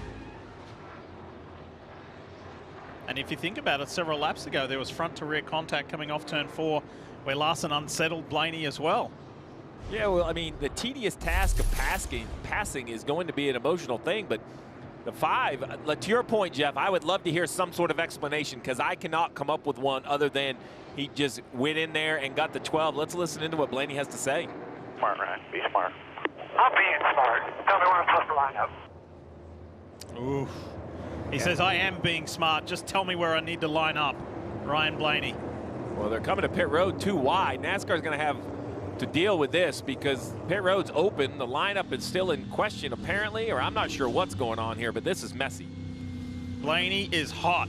We heard Blaney say, tell me where to line up. Everybody out there, so you're right where you're supposed to be. They never told me. I've been on trying to tell them, just stay calm here.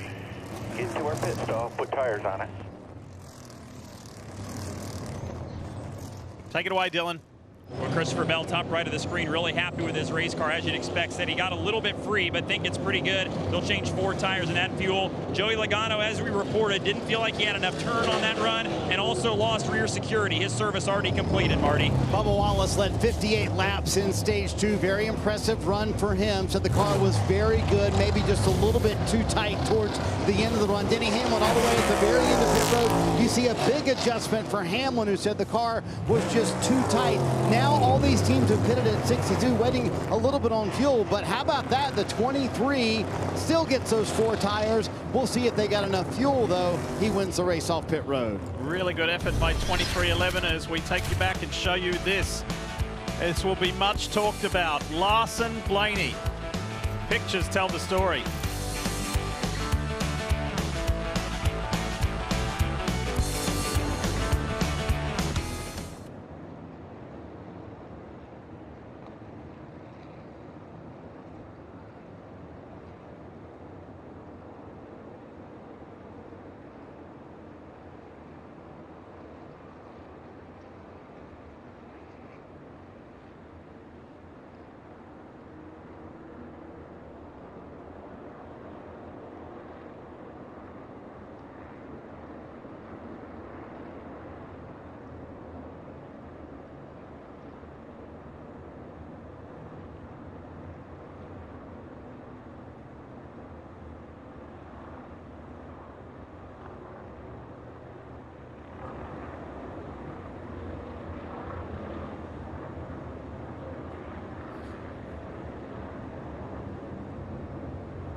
Well, for what was a fairly subdued second stage, it just really came to life as the NASCAR Cup Series playoffs presented by Golden Corral continue here at Worldwide Technology Raceway. Welcome back, Lee Diffie, Steve Letarte, Jeff Burton.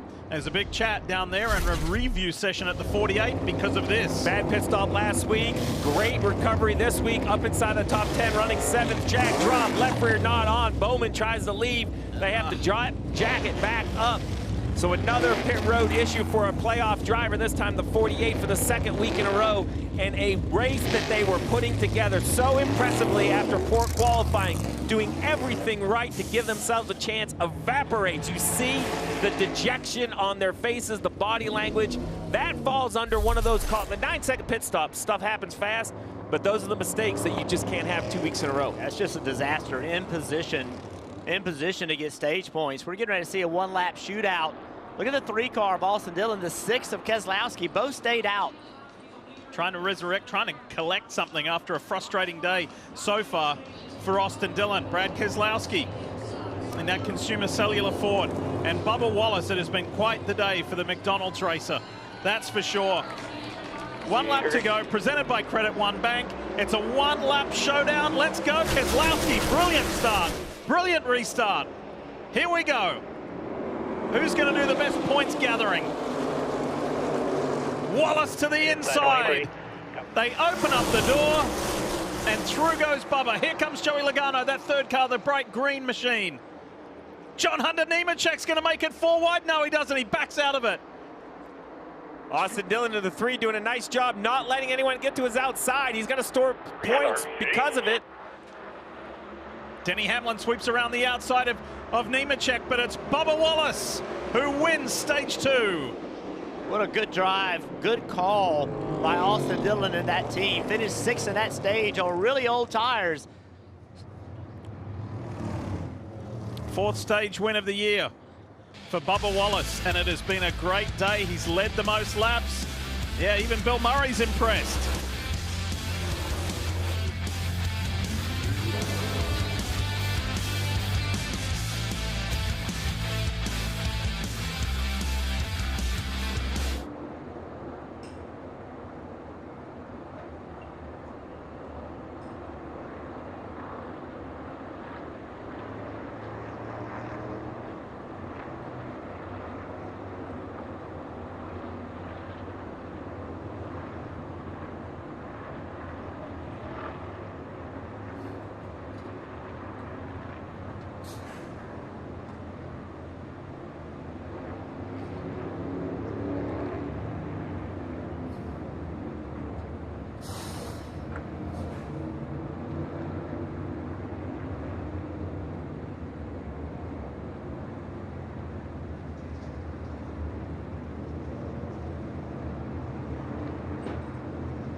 NASCAR on USA is brought to you by Bank of America. What would you like the power to do?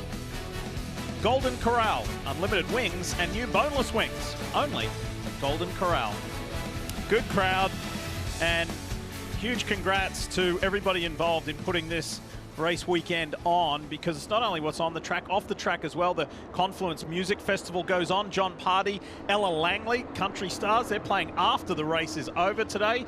It's just been a fun day. The midway here has been packed ever since this morning. So wonderful to see so many NASCAR fans from the Midwest out enjoying Worldwide Technology Raceway. Let's go to pit lane. And even though Brad Keselowski's not in the playoffs, still points positions to be raced for, and he's scored the 6th most points today. His feedback just free in and off on the corner in both ends and tight in the middle at both ends. So a little bit of work to do for the 6th. And Alex Bowman is back in as well. Didn't see exactly what they did there, but obviously they are buried here deep in the field. May just be trying to do a top off and do something different, Kim. You see Chase Briscoe there on the bottom of your screen. He did come down during that 136 lap caution. They had trouble on the left rear during that caution. Then he took those couple laps of green. They felt like they had a loose wheel. They were going to bring him back down. So it's just been a lot of trouble there for the team all day long. Remember, they had an issue earlier on that left rear as well. They had such a great weekend on pit road last weekend en route to winning the Southern 500. But when you win, that's why you get away with things like that. You've got that cushion.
The one, the only, Bill Murray. Did you ever think we'd see him do the command at a NASCAR Cup Series playoff race? Well, he gave out Jeff Burton the most challenging interview Jeff's ever done, right? It was great. I enjoyed it. He is a funny, funny man. And I think it's appropriate we go to the golf crazy Dale Jarrett, our Hall of Famer, on the Peacock pit box with Marty Snyder. Let's take it away after that, wherever you want to take it, DJ. I think the best part, Lee, is that Bill Murray's still here at the track enjoying the racing, and he watched an unbelievable run by Bubba Wallace to win that stage, DJ. Isn't this the same Bubba Wallace who told us about a week and a half ago, the track I'm worried about in the playoffs is St. Louis? I mean, what an answer for that 23 team today. Yeah, it's just incredible what confidence by a young driver can do for him and the team. Since he won that race at Indianapolis, this has been a different organization, different team, and a different driver getting the job done. I think that he has a great chance to win right here this afternoon. And real quick, DJ, you said in Countdown to Green, the driver you are most worried about is Joey Logano, and here he is in second.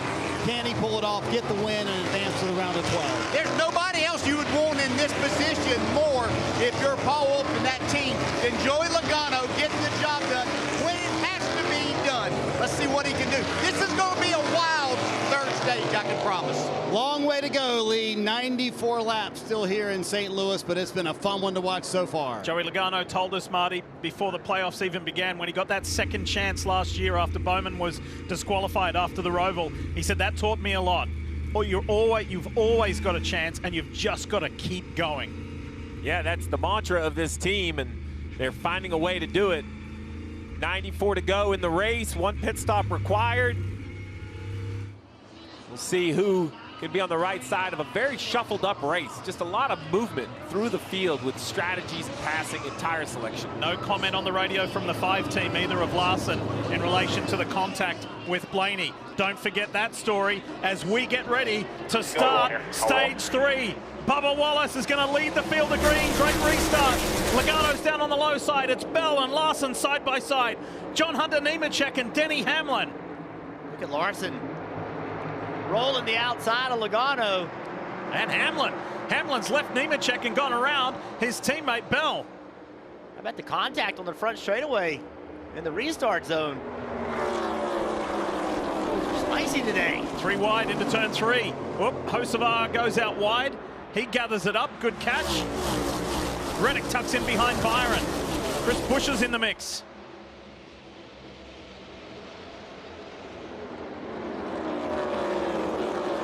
Three wide. Yeah, Reddick in the middle.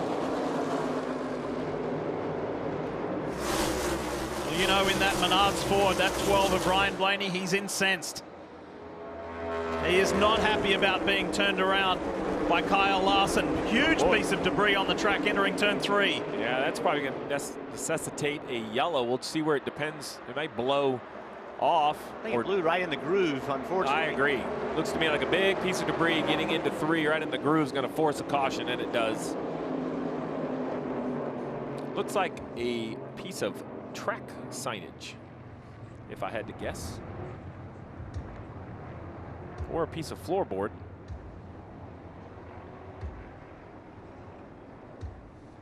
Oh, could it be? Let's see what this mystery piece Come on, now it's a mystery. Let's see it. Brake marker, perhaps. Billboard. I see a 2. Yeah, I don't see a 3. Normally it starts at 3. Oh, there it is. Look at the left of your screen. Boom. Oh, it's the 1. That was my favorite one, too. Well, where is the 3? If I could drive that far in, I was in great shape. Now my question is where the 3 went, because there was a 3 when we went out there in a pace car earlier this weekend. I had them take it down. Stop way back there. Oh. Those cable ties melted from the flames earlier. That could be. That's a great idea, because what kind of permit do you need for that type of explosion? Just asking for a friend. Oh, see, the 3 was there earlier in the weekend. It had to be removed because it was becoming loose. Now the 1's gone. I hope you're not using them because they're disappearing on you quickly. Well, you know, that is a point, Steve, is that if you're a driver, not every driver uses marks, but if you're a guy that uses visuals and you like your braking zones and they're being removed or moved, that could have a bearing on how you drive your race car. Did you use them? Not on ovals. I used them on road courses. I needed all the help I could on road courses. Are you going up or down with the 1 here? What is going on? Give them a little time. Be patient.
Stage 3 only just got going before we went back under caution due to some debris on the racetrack. And there's just 89 laps to go in this Enjoy Illinois 300. Pits are open, and here we go. There's some takers. Yeah, back of the field, probably making a fuel strategy play. The 48 of Bowman. I like that they're continuing to try to find a way to get an advantage. It's 87 to go from right here, 88 to go from right here. We have seen cars run 86 with some help of yellows, Dylan. Yeah, this is exactly it, Steve. They'll change 4 tires here and make an air pressure adjustment. But that was the plan, at least. You see an audible there for 2 tires. But yeah, if they can get a few more yellows here and maybe sneak one out here, that'd be a big gain, considering what has gone down here in the last 30 minutes or so for the 48. Audible to 2 tires because I saw Priest and Brad and a couple cars come on pit road. They probably want to be the front of this strategy. So if you are in a fuel savings mode, you want to at least be the best car on the fuel situation. We keep talking about what Joey Logano does to, manufacturer finishes. The 48 continue to do all they can as well. And, I have to hand it to Blake Harris and Alex Bowman. I know they haven't had the cars that they wanted at Darlington. They've had some pit road woes, but all the public comments have been positive, putting the right foot forward. You talked about what Bowman had to say this week. They are appreciating their opportunity in the playoffs. Even though it hasn't gone to plan, they are continuing to keep swinging at it. Got to remember how emotional it had to be for this team to see the checkered flag at the Roval last year advancing and then having an issue in post-race inspection with car weight, just something you would never expect to happen. That's what eliminated them. It wasn't an on-track thing. Now look, they were outside the rules, and I'm okay with all of that, but that is an emotional, that has an emotional kind of pain on a race team that it didn't even happen on the racetrack. It happened in inspection.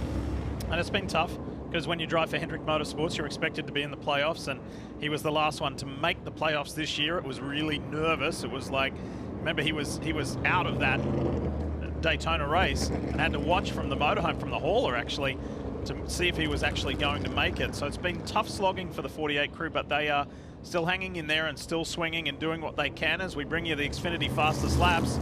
Denny Hamlin has the quickest one so far today over Kyle Larson and race leader Bubba Wallace. I think that's what makes this time of year, you mentioned it, so much fun, is if you drive for Hendrick Motorsports. I can't say firsthand. I worked at Hendrick, so I could say firsthand there, but I assume at Joe Gibbs Racing, I would assume the same thing at Team Penske. Those owners are giving their race teams everything they know how to give them to perform. So you as a person, Diff, you really feel like it's all on you, right? You have to lead the team or drive the car or change the tires or run the engineering, whatever your position is. You have all the parts and pieces. That's why the pressure of the playoffs are so real. It's been an unreal day, Marty, for Bubba Wallace and the 23 McDonald's Toyota Camry. 72 laps Bubba's been out in front for today. Yeah, the most he's led all year long. Let's chat with Charles tonight, his crew chief. What's impressed you most about your driver this afternoon, Charles? Well, he's just been steadfast the whole time, and we've managed to get ourselves up to the front. Bubba's doing great. The McDonald's Toyota Camry's really good. We've got a lot of racing left to go, though, and still a lot of puzzles, pieces to put together here to get to the end of this thing. Real quick, you told me you didn't get it full on the last stop, so what's the strategy plan from here? Yeah, everybody, I think, is on schedule for the fuel that they wanted to play out, so we're fine for another stop at the end of the race, but just got to execute everything just right. So, Lee, they have the track position. Can they hang on to it? Bubba Wallace with such an impressive day here in St. Louis. Earlier today, this is a trademark of this racetrack. It is amazing, the explosion that goes on in the pace laps. And then just a little bit ago, we saw the brake markers on the racetrack, and they have reinstalled them. Ah. So now they're up. The drivers have the same visuals they had before, so nothing changes. I like that call. I like the fact that they came in there, figured out how to reinstall them, so that the drivers that were using them, they still have that tool. Think you could pull off an explosion like that on Lake Norman, Steve? Once. Anything's possible. All right, as Charleston Ike just said, lots of racing still left with his driver leading this field to green. 85 laps to go when they cross the line this time. And what happened to Bubba? Did he spin the wheels? Logano gets the jump, and Hamlin's going with him. Joey Logano leads the field into turn one. John Hunter Nemechek is in third. Hamlin's trying to get down on the inside and go side by side with the Team Penske driver. Chase Elliott is in the mix too, but look at Hamlin. Hamlin's trying to roll the middle. He does it. Oh, we're wrecking. It's Shane Van Gisbergen and the WeatherTech Chevrolet. Caution, get it rolling here if you can. Barely touch the left rear on the wall. Should be fine. Get it turned around here, all good. He was running 18th. And had done a lot of good work to get back into the teens. Remember that suspected flat tire earlier sent him back some 16 positions. It's okay. Barely touched the left rear. He says it feels okay. I barely touched the rear, left rear. So worked all the way from down near 30th up into the teens. And here he is. He's flanked by a couple of 23-11 cars. Yeah, it just gets loose. Back of the car just comes around. I would say the 45. Tyler Reddick got pretty lucky right there. He could have easily been taken out. Let's ride along. This gets loose. And ahead of him, the 24 was having an issue as well. Let's go back and look at the restart. How did Bubba Wallace lose the lead? He goes to accelerate, gets hit from behind, and I don't know if he just couldn't get going, had the rear tire spinning. It was like a bumper jam for like 5 rows behind him. Check it out. Sounded funny. I'm not sure what I was listening to, but it didn't sound smooth. We're getting a report that it was stuck in gear. Oh, that would make sense. So he steps on the gas and goes to pull it into the next gear and it won't shift. Wow. All right, here, let's go on board and just listen to what happens.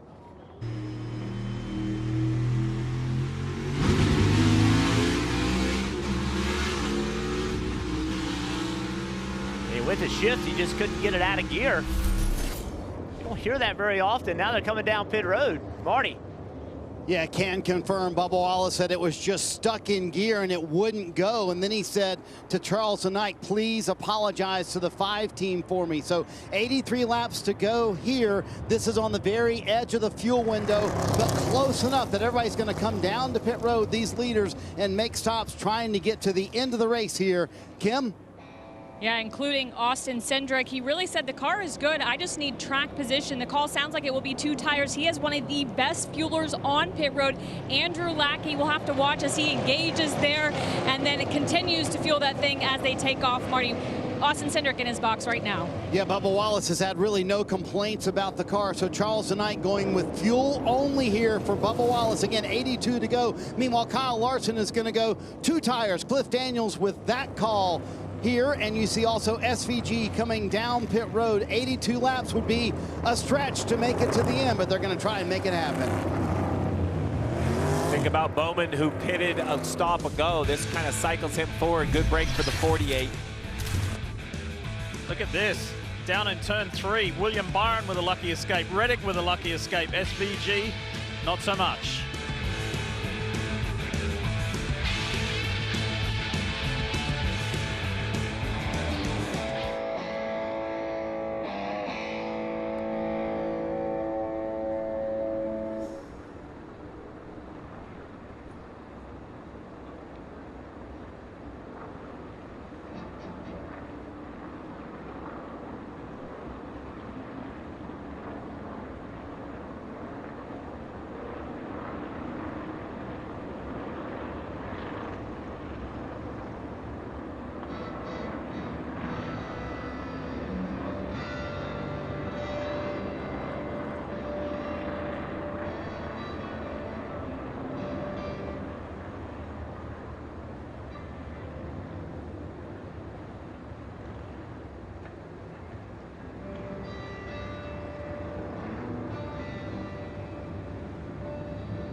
drama is endless here in the NASCAR Cup Series playoffs presented by Golden Corral, with Kyle Larson being forced to come back down pit road again.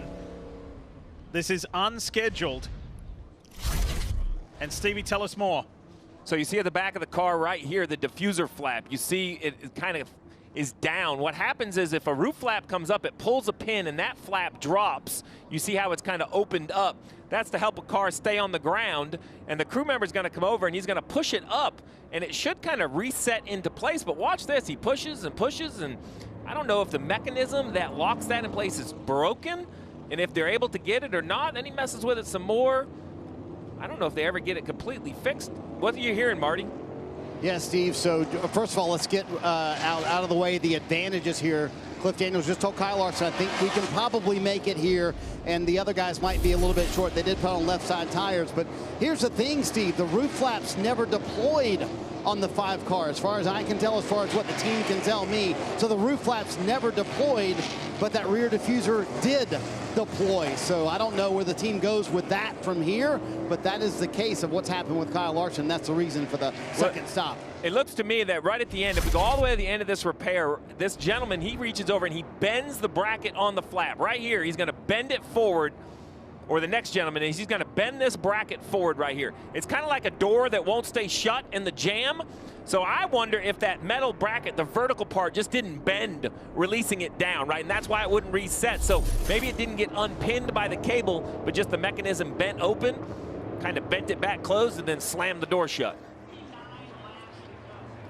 So he's fueled up. He can technically go the distance. Will we go the distance? This has been a very eventful day here at Worldwide Technology Raceway. Field is set.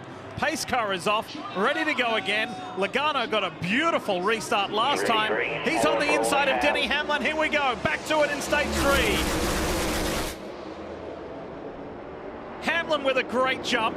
John Hunter Nemechek on the outside of Joey Logano. Chase Elliott down low. How about Kyle Busch just fights his way through the bottom?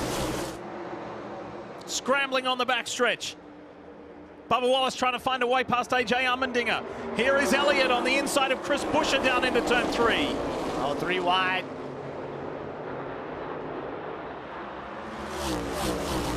Is all this going to work out?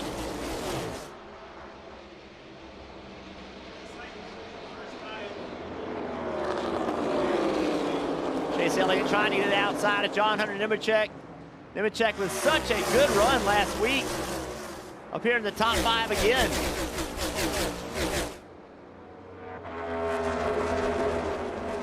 Look at this. That's important. The 48 of Bowman wants to get by Brad Keselowski in the 6. They're on the same fuel strategy. So at 48, you have to be the leader of your pack. If you're fortunate enough that the race falls your way, that you're on the right road trip, you want to be the front of the convoy. If that's the right one, you have to do it. 3 wide up here, though, with Ty Gibbs, the 20 and the 17 of Buescher. Gibbs on the inside of his playoff driver, teammate in Christopher Bell, who has put forward some of the best moves and the biggest progress today. Now Bell tries to return the favor, can't quite do it. Ryan Blaney comes up into the mix.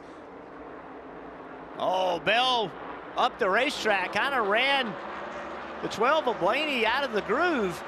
I wouldn't mess with Blaney right now. He's hot. Got spun out earlier by Logano. I'm sorry, by Larson. Wow, look at that 20 car roll the middle. That's impressive.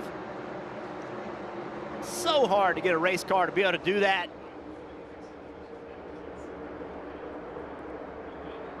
Here comes the 8 of Kyle Busch, nicely in the mix in the top 10. Chase Briscoe there, Noah Gragson, who's running in 11th. Oh, Bell, he just kind of took that spot from Buescher. It is so aggressive. Today's one of those days where no matter what has happened to you, it's kind of like, head up, you're going to have a chance because there's been so much fluctuation, so much change. Here's Elliott and Nemechek. John Hunter coming off his career best Cup result last weekend with 4th, and that's exactly where he runs right now. However, plenty of pressure coming in the form of Ty Gibbs. The blue and white Camry on the inside, that Sirius XM machine. He's had a good day today. And And that passes for fourth. Yeah, Ty Gibbs missed the playoffs this year, the only Gibbs car to miss it, but still looking for that first career win at over 100 starts. And I do think it's around the corner. Maybe it's today, maybe it's sometime in the playoffs. The organization working very hard to get Ty what he needs. Only 22 years old, has a ton of time ahead of him. But you want to get that first one checked off, Jeff. You know, you want to just prove to yourself, prove to everyone. And he, like most drivers, has had an adventurous day. Many of them have had penalties or pit strategies have gotten in the back. Remember, Ty had that penalty on pit road earlier, so nice job of recovery. Let's go for a ride with Logano. Let's have a listen as he pursues the race leader, Hamlin. Here we go.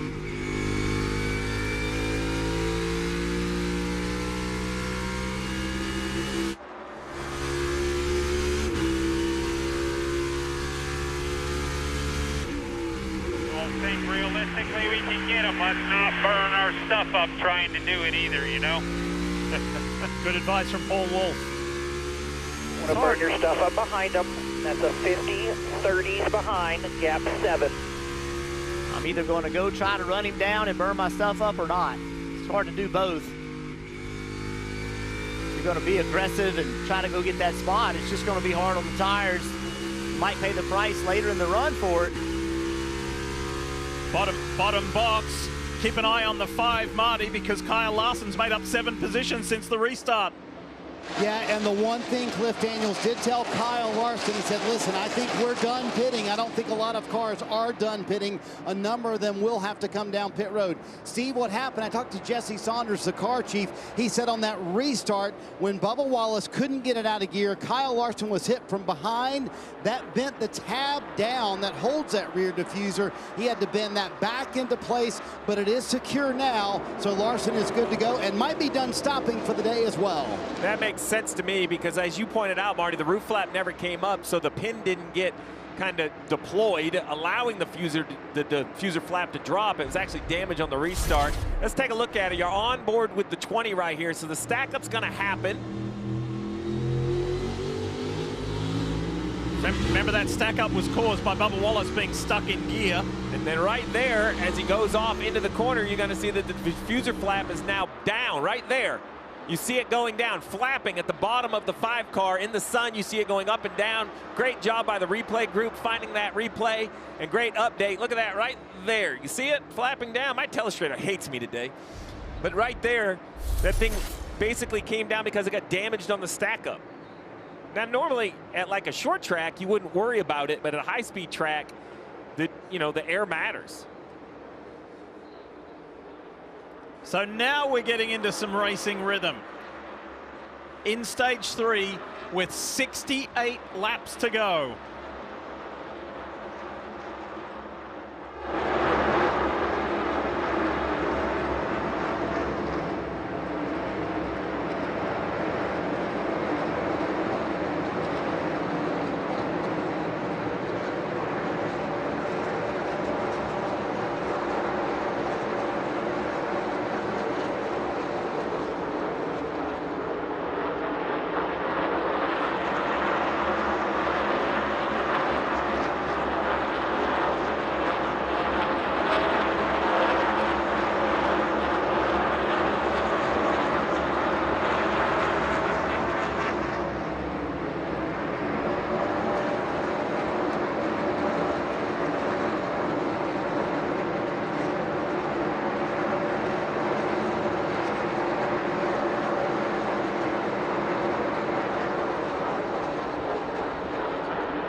64 laps to go in this Enjoy Illinois 300 time now for the ones to watch, presented by Credit One Bank. Jeff, you're up first. Yeah, I'm going to go with Christopher Bell. Christopher has not led a lap today, but kind of a strange race. I think he has the best race car. He was great in this race here last year, had a mechanical issue. 3 wins this year, most of them early in the year.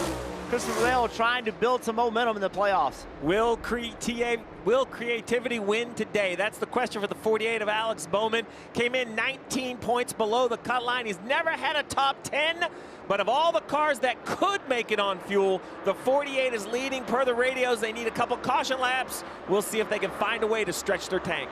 For me, how about the 22 of Joey Logano, who came into this second race in the playoffs 3 points below the cut line. At the moment, he's 33 above and has an amazing average finish here.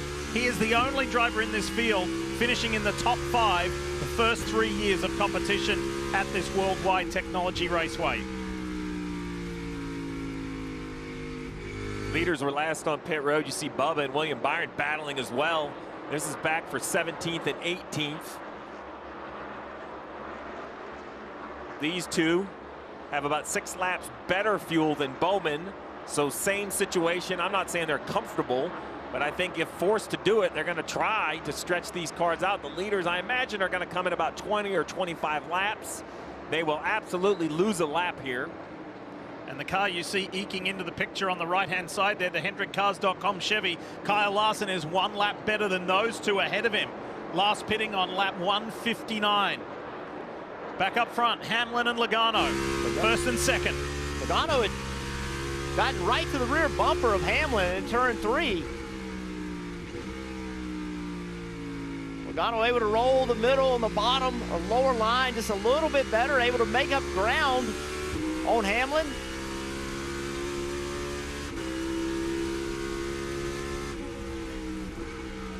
Spoke to Chris Gale, the crew chief for Denny Hamlin yesterday, and he said he was really proud of Denny and the team, the way that they came back. They started on the pole last week, if you remember, at Darlington, but then they had that pit road hiccup, and it sent Denny way back, and then he just kept his cool and remained resilient and just kept digging all race long for a top 10 result. And he said that's the kind of stuff that you can build a championship run on in the playoffs. And so far today, Hamlin has led 36 laps, and again, was on the pole position. Logano is better in 1 and 2. But right there in 3 and 4, Hamlin's able to carry a little bit better speed. If you wonder how in the world can one end of the racetrack be different than the other, well, check this out. Watch Joey Logano. This is turn 1. Heavy braking, very tight radius. This corner is much tighter radius than 3 and 4. Watch the difference as he goes into turn 3. It's a little bit of an uphill run into turn 3, and now this corner is wider. Actually, isn't as sharp of a radius, so your car can be better in 1 and 2 and worse in 3 and 4, or vice versa. Talk more about Logano. Here's Dylan Welsh. And I think this is the best the 22 has been all day. Joey came on the radio and just said it feels like he has more turn in the center on this run than he's had previously. Something else that's on their radar too, before we went back green, Joey said, I'm going to go as hard as I can here if we get the lead, just to try to give us as much of a gap as we can on the green flag pit stops. So even if he doesn't get the lead, obviously wants to keep it as close as he can, as fine as the margins are here. It could just come down to a less than a second or so on the racetrack based on how close you get into the pits.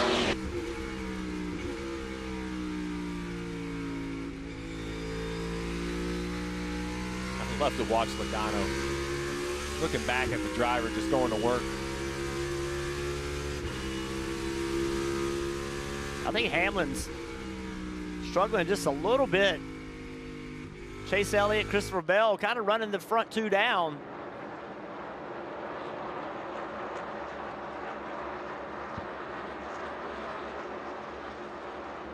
Chase Elliott still sits in a really solid 3rd, and he's not too far adrift of these two. Meanwhile, we work our way back down the order into 11th, and that's where we find the Ally Chevrolet for Hendrick Motorsports of Alex Bowman. And Dylan, he keeps digging. He is not giving up. Yeah, he's done a really good job. Pitted on lap 152 to take advantage of the fresher tires that he's got compared to some of the others around him. So has driven to 11th. I just climbed up on the box and asked Blake Harris, are you guys done pitting? And he gave me that famous kind of shrug and said, I want to be, but it's going to be really close, and we do probably need some yellows. So even if they don't win this race and they can still somehow make the strategy turn into a net gain, I think that's a win today for the 48, Kim. Well, Dylan, Tyler Reddick running in the 31st spot. They stopped on lap 158, trying to make it to the end, trying to gain positions on that restart, now in fuel save mode, but Tyler said, I'm so tight. I don't know what's wrong. He said, I cannot get into the corner. He said, the front brakes are locking up. I have no rear brakes. We've not been this bad all day long. They told him, fuel save, do not use third gear, is what Billy Scott said.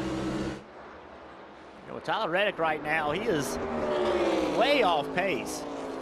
You know, 0.4 of a second. Yeah, even if they make it on fuel, I think these guys could pit and run him back down at the pace he's running. Yeah, he came in so nice on points after last weekend's runner-up position. He came in 4th on playoff points. Right now, Tyler Reddick would be down in 11th. Look at that, bottom right, bottom left of your screen. Joey Logano is so much better than Hamlin down here at 1 and 2.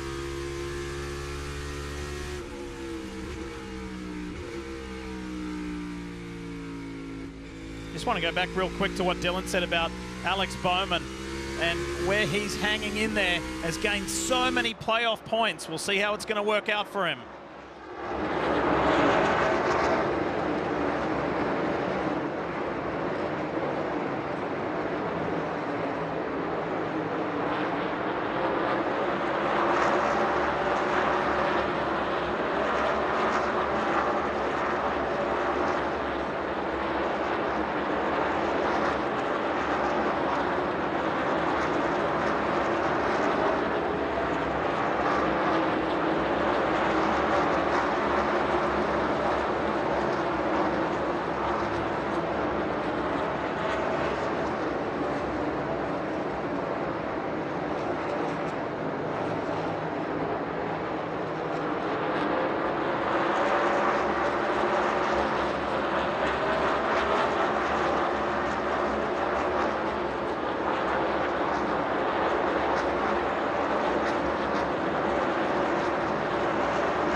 What a day it's been here on USA as you continue to watch the NASCAR Cup Series playoffs presented by Golden Corral Worldwide Technology Raceway with just 48 laps to go.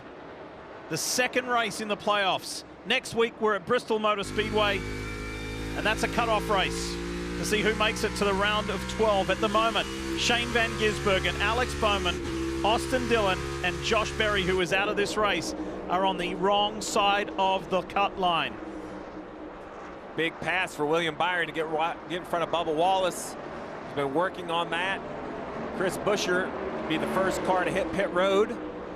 We'll see if this drives any interest from the leaders to come to pit road. We think they can run a little past 200, somewhere between 200 and 210 on fuel. There's a lot to be decided in 47 laps, Diff. This is really gonna shake everything up, this green flag cycle.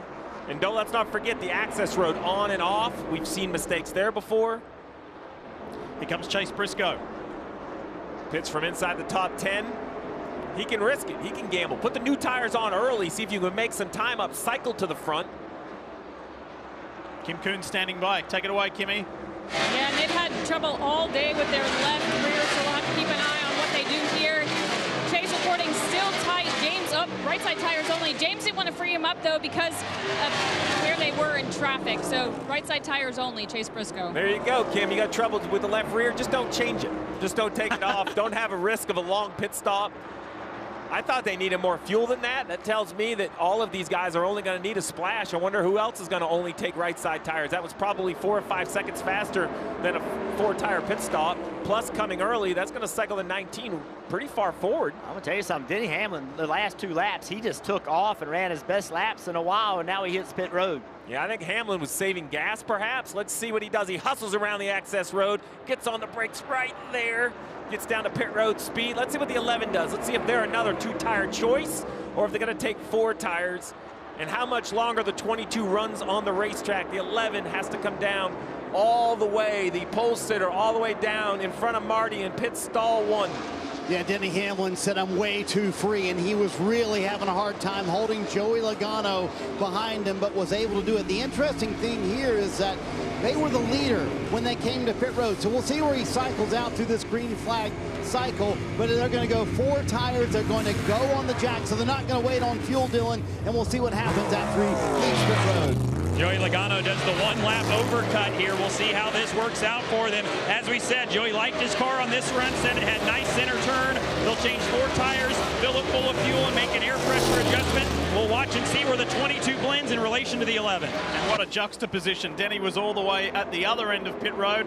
Joey all the way at the beginning of pit road. The 19 of Chase Briscoe, you see him cycle in front of the 11 of Denny Hamlin on 2 tires. I don't know if they'll be able to hold off the 4 tires, but let's see where that 22 cycles.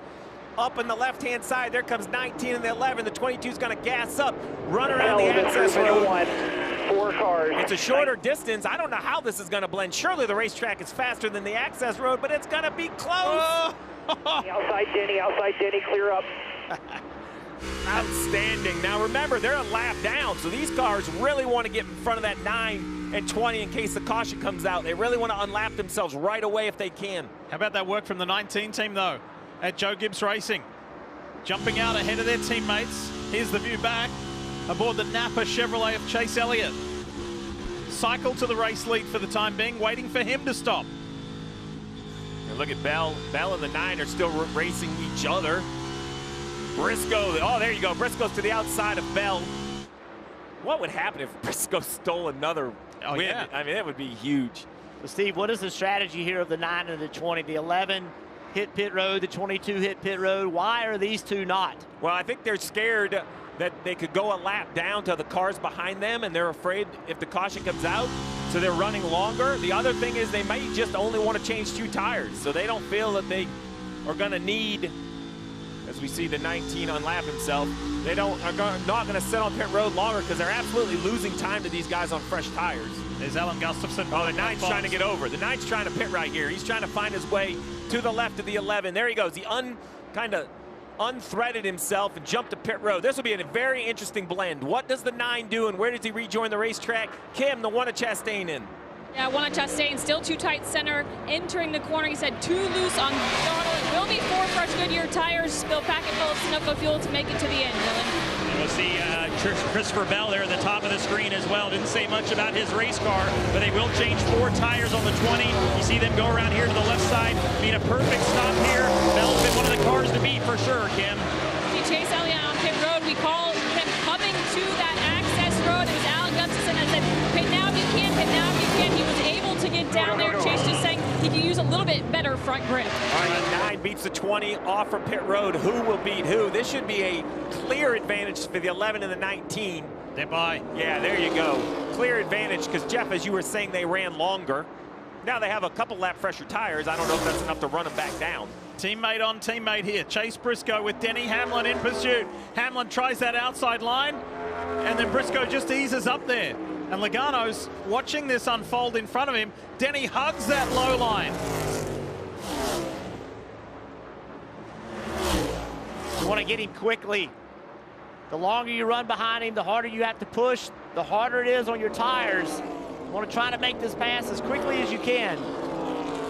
Now keep in mind, as far as the positions run, this is down in 24th and 25th because of the pit cycle. But this could ultimately be for the race win.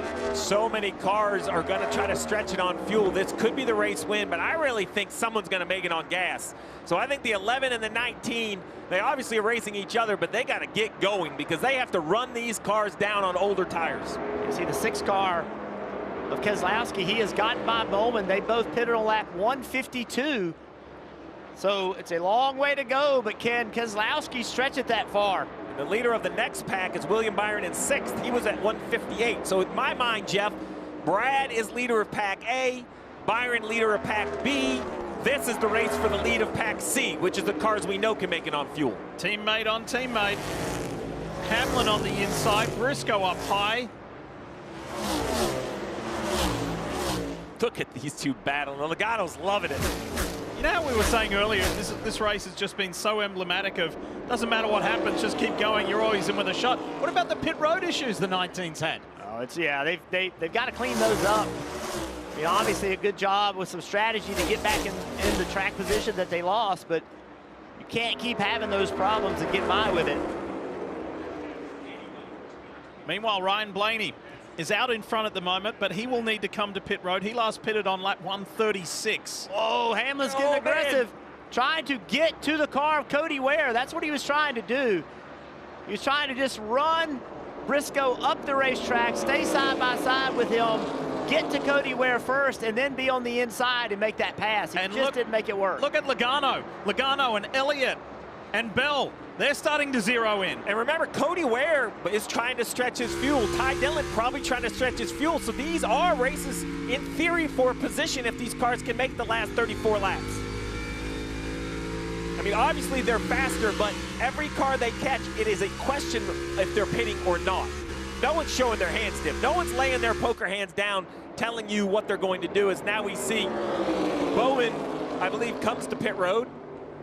Blaney and Bowman. So Bowman in the 48 just knows he can't make it, so he wants to get fresher tires on it right away. Dillon. And an opportunity here to do a little bit of a shorter fill than some of the other guys. They only need to make it 33 laps here. They'll put right sides on. Alex said the balance migrated free there. 2 tires and fuel, Marty.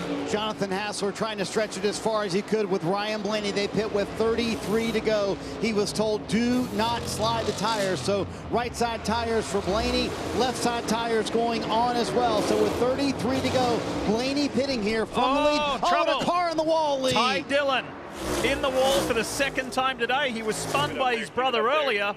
Bring it to the bottom. Caution is out. Oh, a caution in the middle of the cycle. We're going to have to take a minute and just get it all untangled to see who's where and who needs what. Let's see what happens to the 10. So he's ahead of Chase Elliott there. 4th car in shot. Here he is. Oh, man. Something happens on the front right. Brake issue. Blown rotor or something. Yeah, he shouldn't be on the brakes there, but something definitely fails. You see the fire, brake or wheel bearing, or, I mean, it looks like brakes because he's not slowing down at all. So definitely a rotor, I would assume. This is a very awkward racetrack. You lose a lot of brakes and they cool dramatically. They heat cycle, they crack. We've seen them explode before. Very fortunate it happened there and not at the end of the straightaway for Ty Dillon. Could have been a really massive impact. Yeah, there you go. You see that the caliper is broken loose, dragging in the wheel.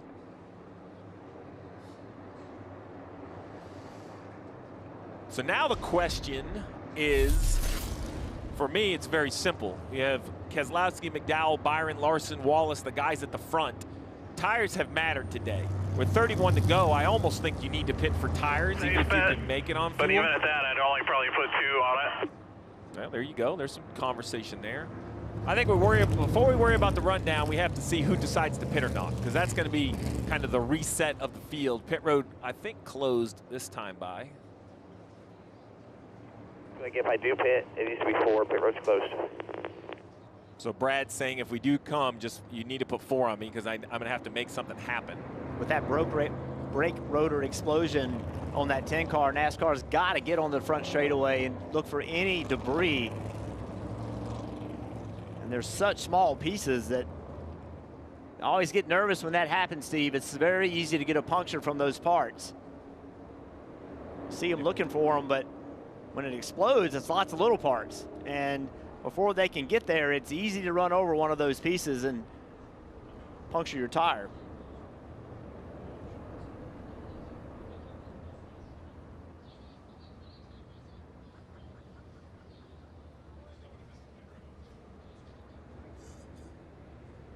All right, let's take a look at our Toyota virtual car and talk exactly what happens to the brakes at a track like St. Louis.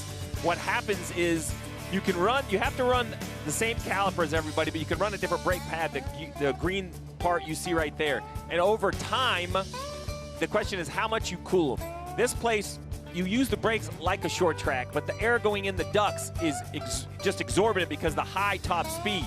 So you add some tape, so you A, have an aero advantage, and B, you don't want to get shaked by overcooling them. Then what happens is, if you get a car that's ill handling or in traffic, and you just use too much brake, over time they get hot and hot and hot, and then finally, if you can believe this, that rotor grows in diameter. It squeezes itself, and the centrifugal force makes it grow. It contacts the caliper, and an explosion happens. And that's what happened. You see here the decision here. Keselowski stays out. Some others pit, split decision at the field. Brad's going to try to stretch the tank and the tires. So who have we got in there? Wallace is in there as far as front runners are concerned. Oh, I can tell you that last time on pit road, there's going to be a penalty for Alex Bowman, too fast on pit road last time by. Dylan Walsh is standing by. And here's William Byron. He will peel off from the top left of the screen. Pretty happy with his balance. Just asked for some help with his center pivot. They'll change 4 tires here, make a chassis adjustment to help that. And Rudy Fugle told him, let's go to work, Kim. No issues with the balance of the car for Austin Cindric. Big debate between he and crew chief Brian Wilson. Should they come? Should they stay out? They could have made it on fuel, but they ultimately thought that they needed tires or else they would be at a detriment, Marty. These guys all really close on fuel, Kim, so they decided to come down pit road. Bubba Wallace, Charlton Ike making that call, and these drivers also will be able to go on the offense with 4 fresh Goodyear tires. Larson was close on fuel. Now he's certainly guaranteed and has the fresh tires as well. Less than 30 laps to run. We're under caution because of this incident for Ty Dillon.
The 2025 NASCAR Cup Series playoffs are young, but boy, it's been eventful already. How does your favorite driver stack up?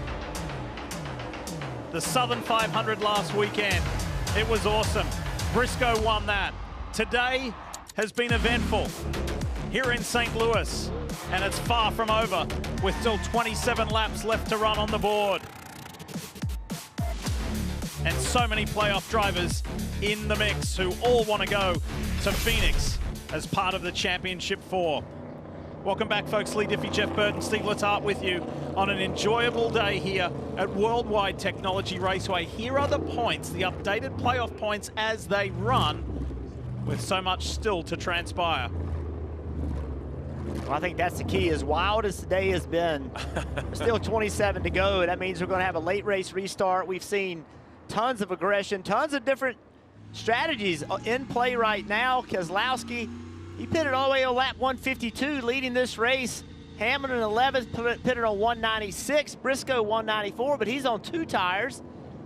Well, and you were asking why was Elliott and Bell running long? It was for this situation right here, right? They have like 4 or 5 lap fresher tires than Hamlin and Briscoe. Updates from pit road. Let's start with you, Kim, talking about Chase Elliott. Yeah, how about the 9 car? Currently in the 5th position. We had questions on what their day was going to look like after he qualified 19th, and they have made the most of it. In fact, broke into the top 10 in the first stage. Right now, primed to possibly steal a win here. They completed their pit cycle before that caution. They are the first driver with the freshest tires of the drivers that stayed out and did not pit on lap 211, Dylan. Joey Logano said before the race, a good goal for them today is double digits over the cut line. That would be at minimum a gain of 13 for them. They started -3 to the cut line. They're plus 16 right now. It's mission accomplished so far for the 22 with a win in sight, Marty. Dylan, who might be in the best position? How about Denny Hamlin? Started on the pole, sitting in second, and he has 4 fresh tires. Chris Gale told him, hey, here it is right in front of us. He also told Gale, listen, the car is driving way better than it was the last 2 runs. Can Hamlin pull it off today, Diff? Starts on the inside of Brad Keselowski with 25 laps to go. This time by, they're in the restart zone.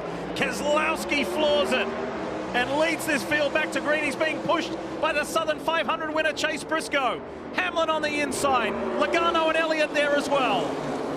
Those older tires for Brad just don't hold a match to the 11 and the 19. Briscoe sweeps around the outside. And Chase Elliott's right behind him. Elliott said, you know, Worldwide Technology Raceway is one of these tracks that I just haven't been able to jive with.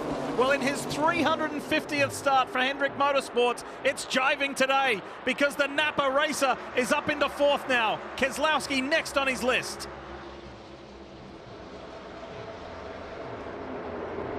Here comes Bubba in the middle, the 23. What a day it's been for him. He's led 73 laps and still stands a chance of winning in race 2 of the playoffs. 3 wide. Keselowski in the middle. Those old tires, Steve, you said it. Just, he's going to have a tough time. Yeah, a long way to go. Still got 24 laps. He just wants this to get kind of cycled out. Chase Elliott just wants to get him off from his door, get clear. He's just using tire life right here, trying to get by the 6. Remember, this 9 had a really good longer run car. He thought that was going to improve. Oh, he tried to clear the 6. Will he do it? He does. Nice squeeze by the 9. Very important to get clear. Wallace clears more by Gibbs. He's now up to 9th. Ryan Blaney nicely in the mix in 6th place. There's the 12 right there. Recovered from getting hit by Kyle Larson earlier in this race. Spun. Now it's 3 wide down the front straight almost. He's got his teammate on his list and just blows on by. Here comes John Hunter Nemechek. What a day it's been for him.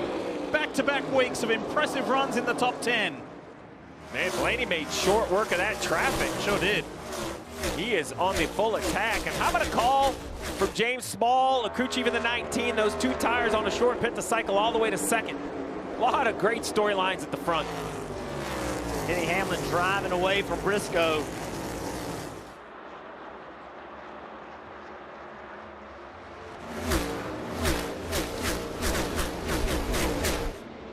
William Byron working on Carson Hocevar. And he's able to make that move stick. his teammate Kyle Larson in the background.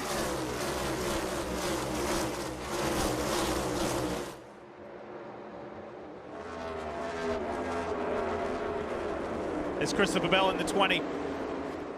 Trying to make a move for that 10 spot on his JGR teammate, which he does. Makes the move, but doesn't complete it. Side by side is going to... Oh, he actually has to give the position back up on the 54. Bubba trying to work on this 17 of Buscher. Nice move by Bubba. Rolled right around the bottom. 23 car still looking strong. Running 8th. 20 to go. Points available in front. Currently 46 above. All the way up there in 4th in points. So he's got to get into that point where Bristol can be almost enjoyable for the 23. Top 5 places are all playoff drivers. Then Bubba Wallace is in 8th. Bell is 11th. Byron 13th. Austin Dillon 14th. Larson is 16th. Reddick and Cindric are 19th and 20th. How about Chastain, Van Gisbergen and Bowman? Well, for SVG and Bowman, they got penalized for going too fast on pit road on the last stop. See this 3-car of Austin Dillon. They are trying to manufacture a good finish, get some points today. 2 tires on this car. Got us into track position, Kim. And what a battle it's been for Austin Dillon today. During the first half of the race, they just absolutely did not have a car that could do anything, have incrementally made it better. And then remember, during that caution before the end of stage 2, when the entire field almost came down, crew chief Richard Boswell elected to keep him out to steal stage points. Told his driver, I know this day's been ugly so far, but we've got to find a bright spot where we can, bank some stage points, and now, due to strategy, find themselves in the 14th position. What a day for the 3-car. And Kim, that bright spot would be that Austin came in 8 below the cut line. If he stays where he is here with 17, 16 to go, he would leave 7 below. So, like, hey, it's only a point, but he's that in 13th position, and he's right there heading to Bristol. Toyota on board with Tyler Reddick. Tyler's down in 20th place. Austin Cindric in that 2-car. He's had a solid day. This is the battle for 17th, 18th, 19th. Yeah, the big challenge for Cindric is just 0 stage points, right? So while he's doing okay, he's kind of going to leave here right around the cut line the way they currently run at just 9 points. And that just, you know, if you don't score stage points, you are losing ground in the current playoff field. Blaney, the attack, the run forward continues as he's got to the rear bumper of the 9. And the 9 is really right on the back of the bumper of the 19 on older tires. You just wonder how much these guys have under the hood. If they can get by the 19, can they attack the 11? Can they at least close the gap? I like the line. The 12 runs right around the top. There's plenty of motivation inside that helmet as well. After getting turned earlier by Larson, he was pretty furious and now works his way forward. Guys, how about the start to these playoffs by Toyota-powered cars? Last week, Briscoe, then Reddick. Right now, Hamlin, Briscoe. Incredible start from Toyota. Yeah, they swept the top 4 last week. Here's Blaney on the inside of Elliott. 15 laps to go here in St. Louis. These guys are friends off the racetrack. On the racetrack, they race each other with respect, but they both know how important this position can be. Blaney was 2 feet from clearing the 9, and that would have been all he needed. Now he's goes back to work, tries to leave on the door of the 9 just to side draft him down the straightaway. Unable to do it. So now it's going to take 3 or 4 laps to kind of get that cycle happening back again for the 12. He's going to probably run the top here. Nope, he goes to the bottom, surprisingly. Marty. Steve, Ryan Blaney told Jonathan Hassler fired off better this run. That's been their weakness the last couple of runs. But I'm just curious about these little bit fresher tires that Blaney has over Chase Elliott. Just 6 laps. Can that make a difference? Well, it's definitely making a difference because the 12 is faster, but is it a big enough difference to go by? He's working slowly, but the 9 now is really committed to the top. That's going to make the pass for this 12 very difficult. 5 in front. I don't care. Just let me drive. And the gap to the race leader, Denny Hamlin, is 2.1 seconds with 13 laps left. Love that from Blaney. You want as much help from your spotter as you can get, but only when you want it and when you need it. Blaney letting Tim Fiedler know, hey, just let me drive. I see it. That's what Blaney needed. He needed the 9 to give him the top lane. That's how he made the run before. Because this should give the 12 momentum down the straightaway. Let's see if it happens again. If he's able to close in, maybe a little, but a little too late at the end. Does the 9 run the bottom again? He does. Man, I don't know what line the 9's running. The bottom on entry, the middle on exit. He's kind of hitting all 3 lanes. And while this is fascinating stuff, let's not forget about the race leader, Denny Hamlin. He skipped away to a 1.5-second lead with just 11 laps to go. Justin Haley, Shane Van Gisbergen. Whoa. Get the sense that SVG came into these playoffs kind of saying, I'm not going to be pushed around anymore. I've run a season. I'm ready to go. I'm going to bring a lot of effort and energy, bring some aggression. You know, Diff, you mentioned the 11 out there to that lead. At the top of this show, you asked Jeff and I who needed a good run today, who had the pressure on. And we talked a lot about guys below the cut line, but one driver I brought up was Hamlin. Remember, the pole sitter last week, a little bit of trouble on pit road, the pole sitter again this week. And I don't think he needed help to advance. There was no doubt that Hamlin was, charting pretty well for that. The question is, if you go back and look, it's been all the way back at Indianapolis last time he ran in the top 5. The week before that was Dover that he won. And if he wants to be considered a championship favorite, which is no doubt Denny Hamlin's goal, it isn't good races and a recovery to 7th. It is winning races that's going to prove that and get that momentum going. Who knows what these playoff points can mean later in the playoffs? Not the momentum, just the momentum of a win. The 4-time winner this year, Jeff, Martinsville, Darlington, Michigan, and Dover, wants to make it 5 and guarantee his spot through to the round of 12. And I would say more relaxed than at any point in his career. We've seen early in his career when he would get in those championship opportunities, he just wasn't ready for it. He was nervous. You could see it in his face, his body language.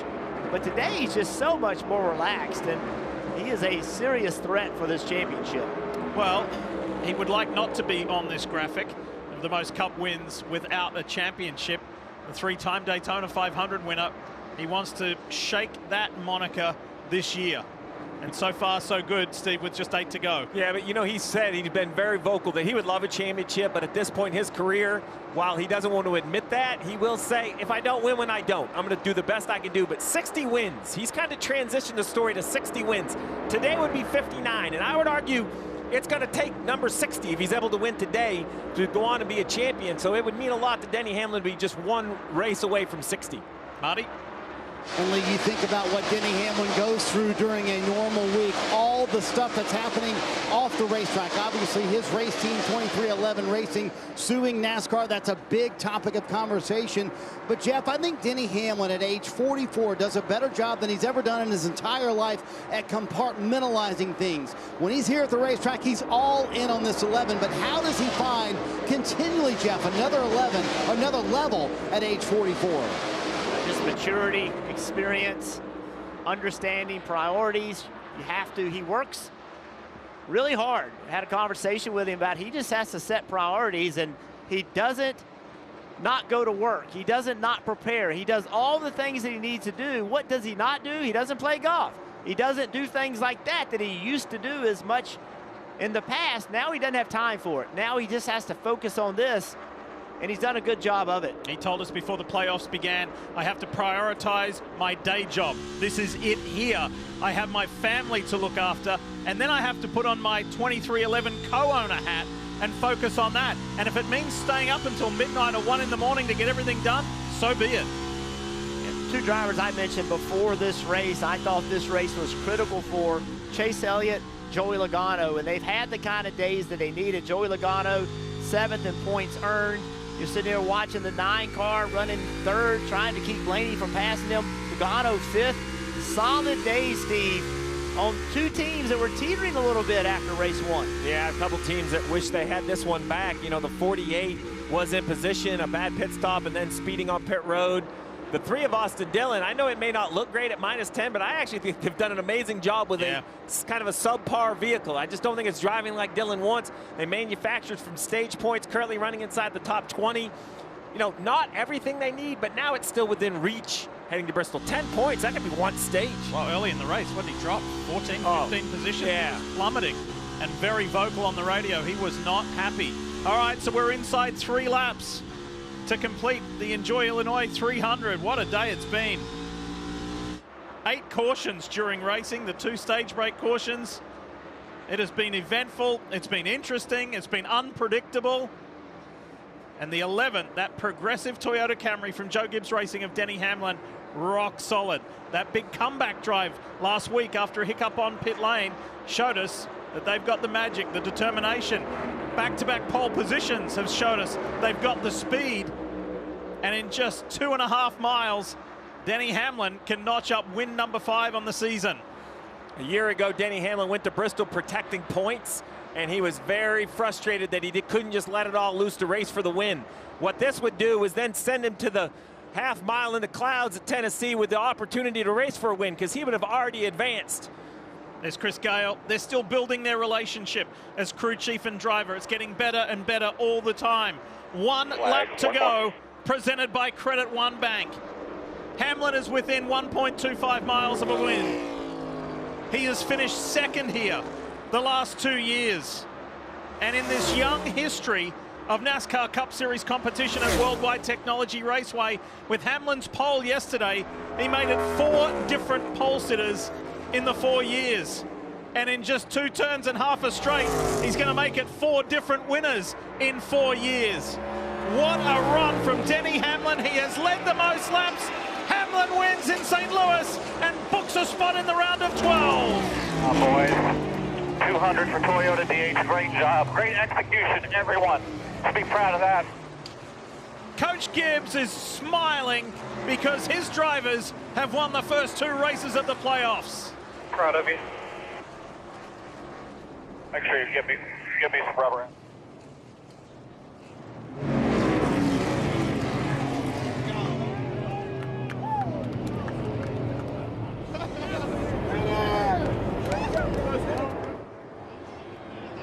Five wins on the season for Denny Hamlin. If you're a Hamlin fan, you got to believe this is his year. There you go, Bob.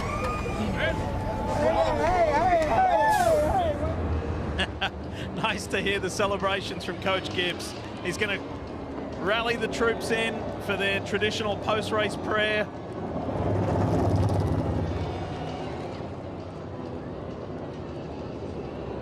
And Steve, when Denny told us he's really got to focus on his day job, he's doing his day job pretty darn well. Yeah, it's, you know, rarely do you see any athlete this far in his career still being at his peak. At 44 years old, Denny Hamlin has well over 712 starts.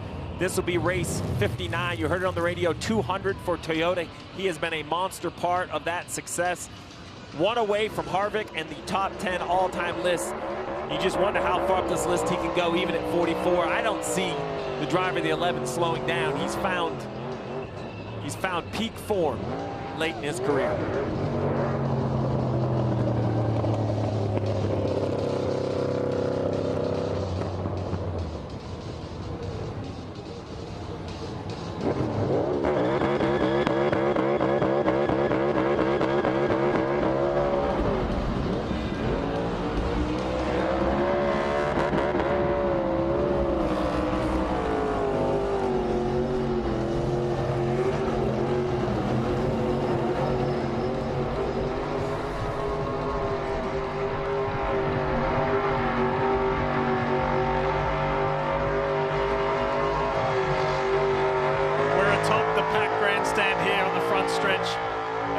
Technology Raceway, and the fans are loving this.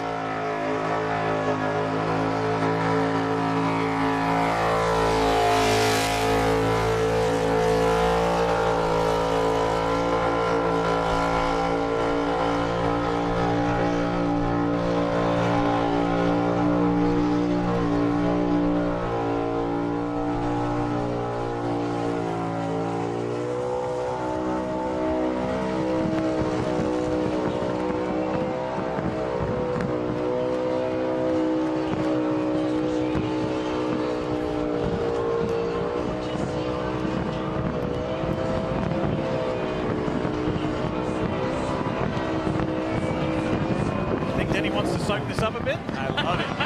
Very impressive burnout.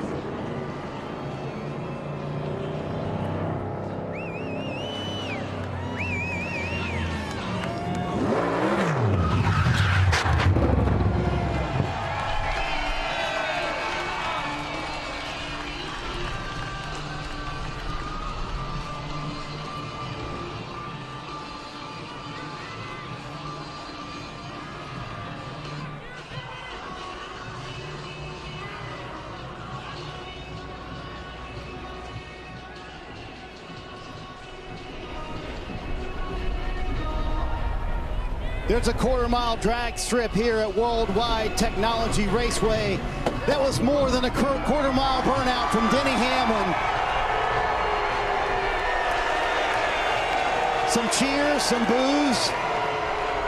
But that is win number 59, and now puts him one away from Kevin Harvick. As Steve mentioned a moment ago, they started the playoffs with a rough day on pit road. The pit crew answered today. Chris Gale answered with a strategy, and the driver answered as well. I know 59, Denny, is important to you, but to get 200 for Toyota, what's the significance of that? Yeah, it's so big for everyone at Toyota. Joe Gibbs Racing, Progressive Toyota, was just great there at the end. And so happy to get this victory, and my dad's not feeling well at home. So just shout out to him. The whole family's here, so fantastic day, and man, couldn't be better. In honor of your dad, how do you continually find another level at age 44, Denny? I mean, just step up. I mean, all I can do is just keep being a student of the game, keep trying to get better, and every week is a chance to get a little better. What did your friend Bill Murray say to you right before the race? He came inside the car for a good little bit there. Yeah, I just told him to talk to the guys behind me and make sure that they stay behind me the rest of the race, and so we made that happen. So, man, it's just a great victory. Love that Denny Tom flag poster right there. Is pretty good.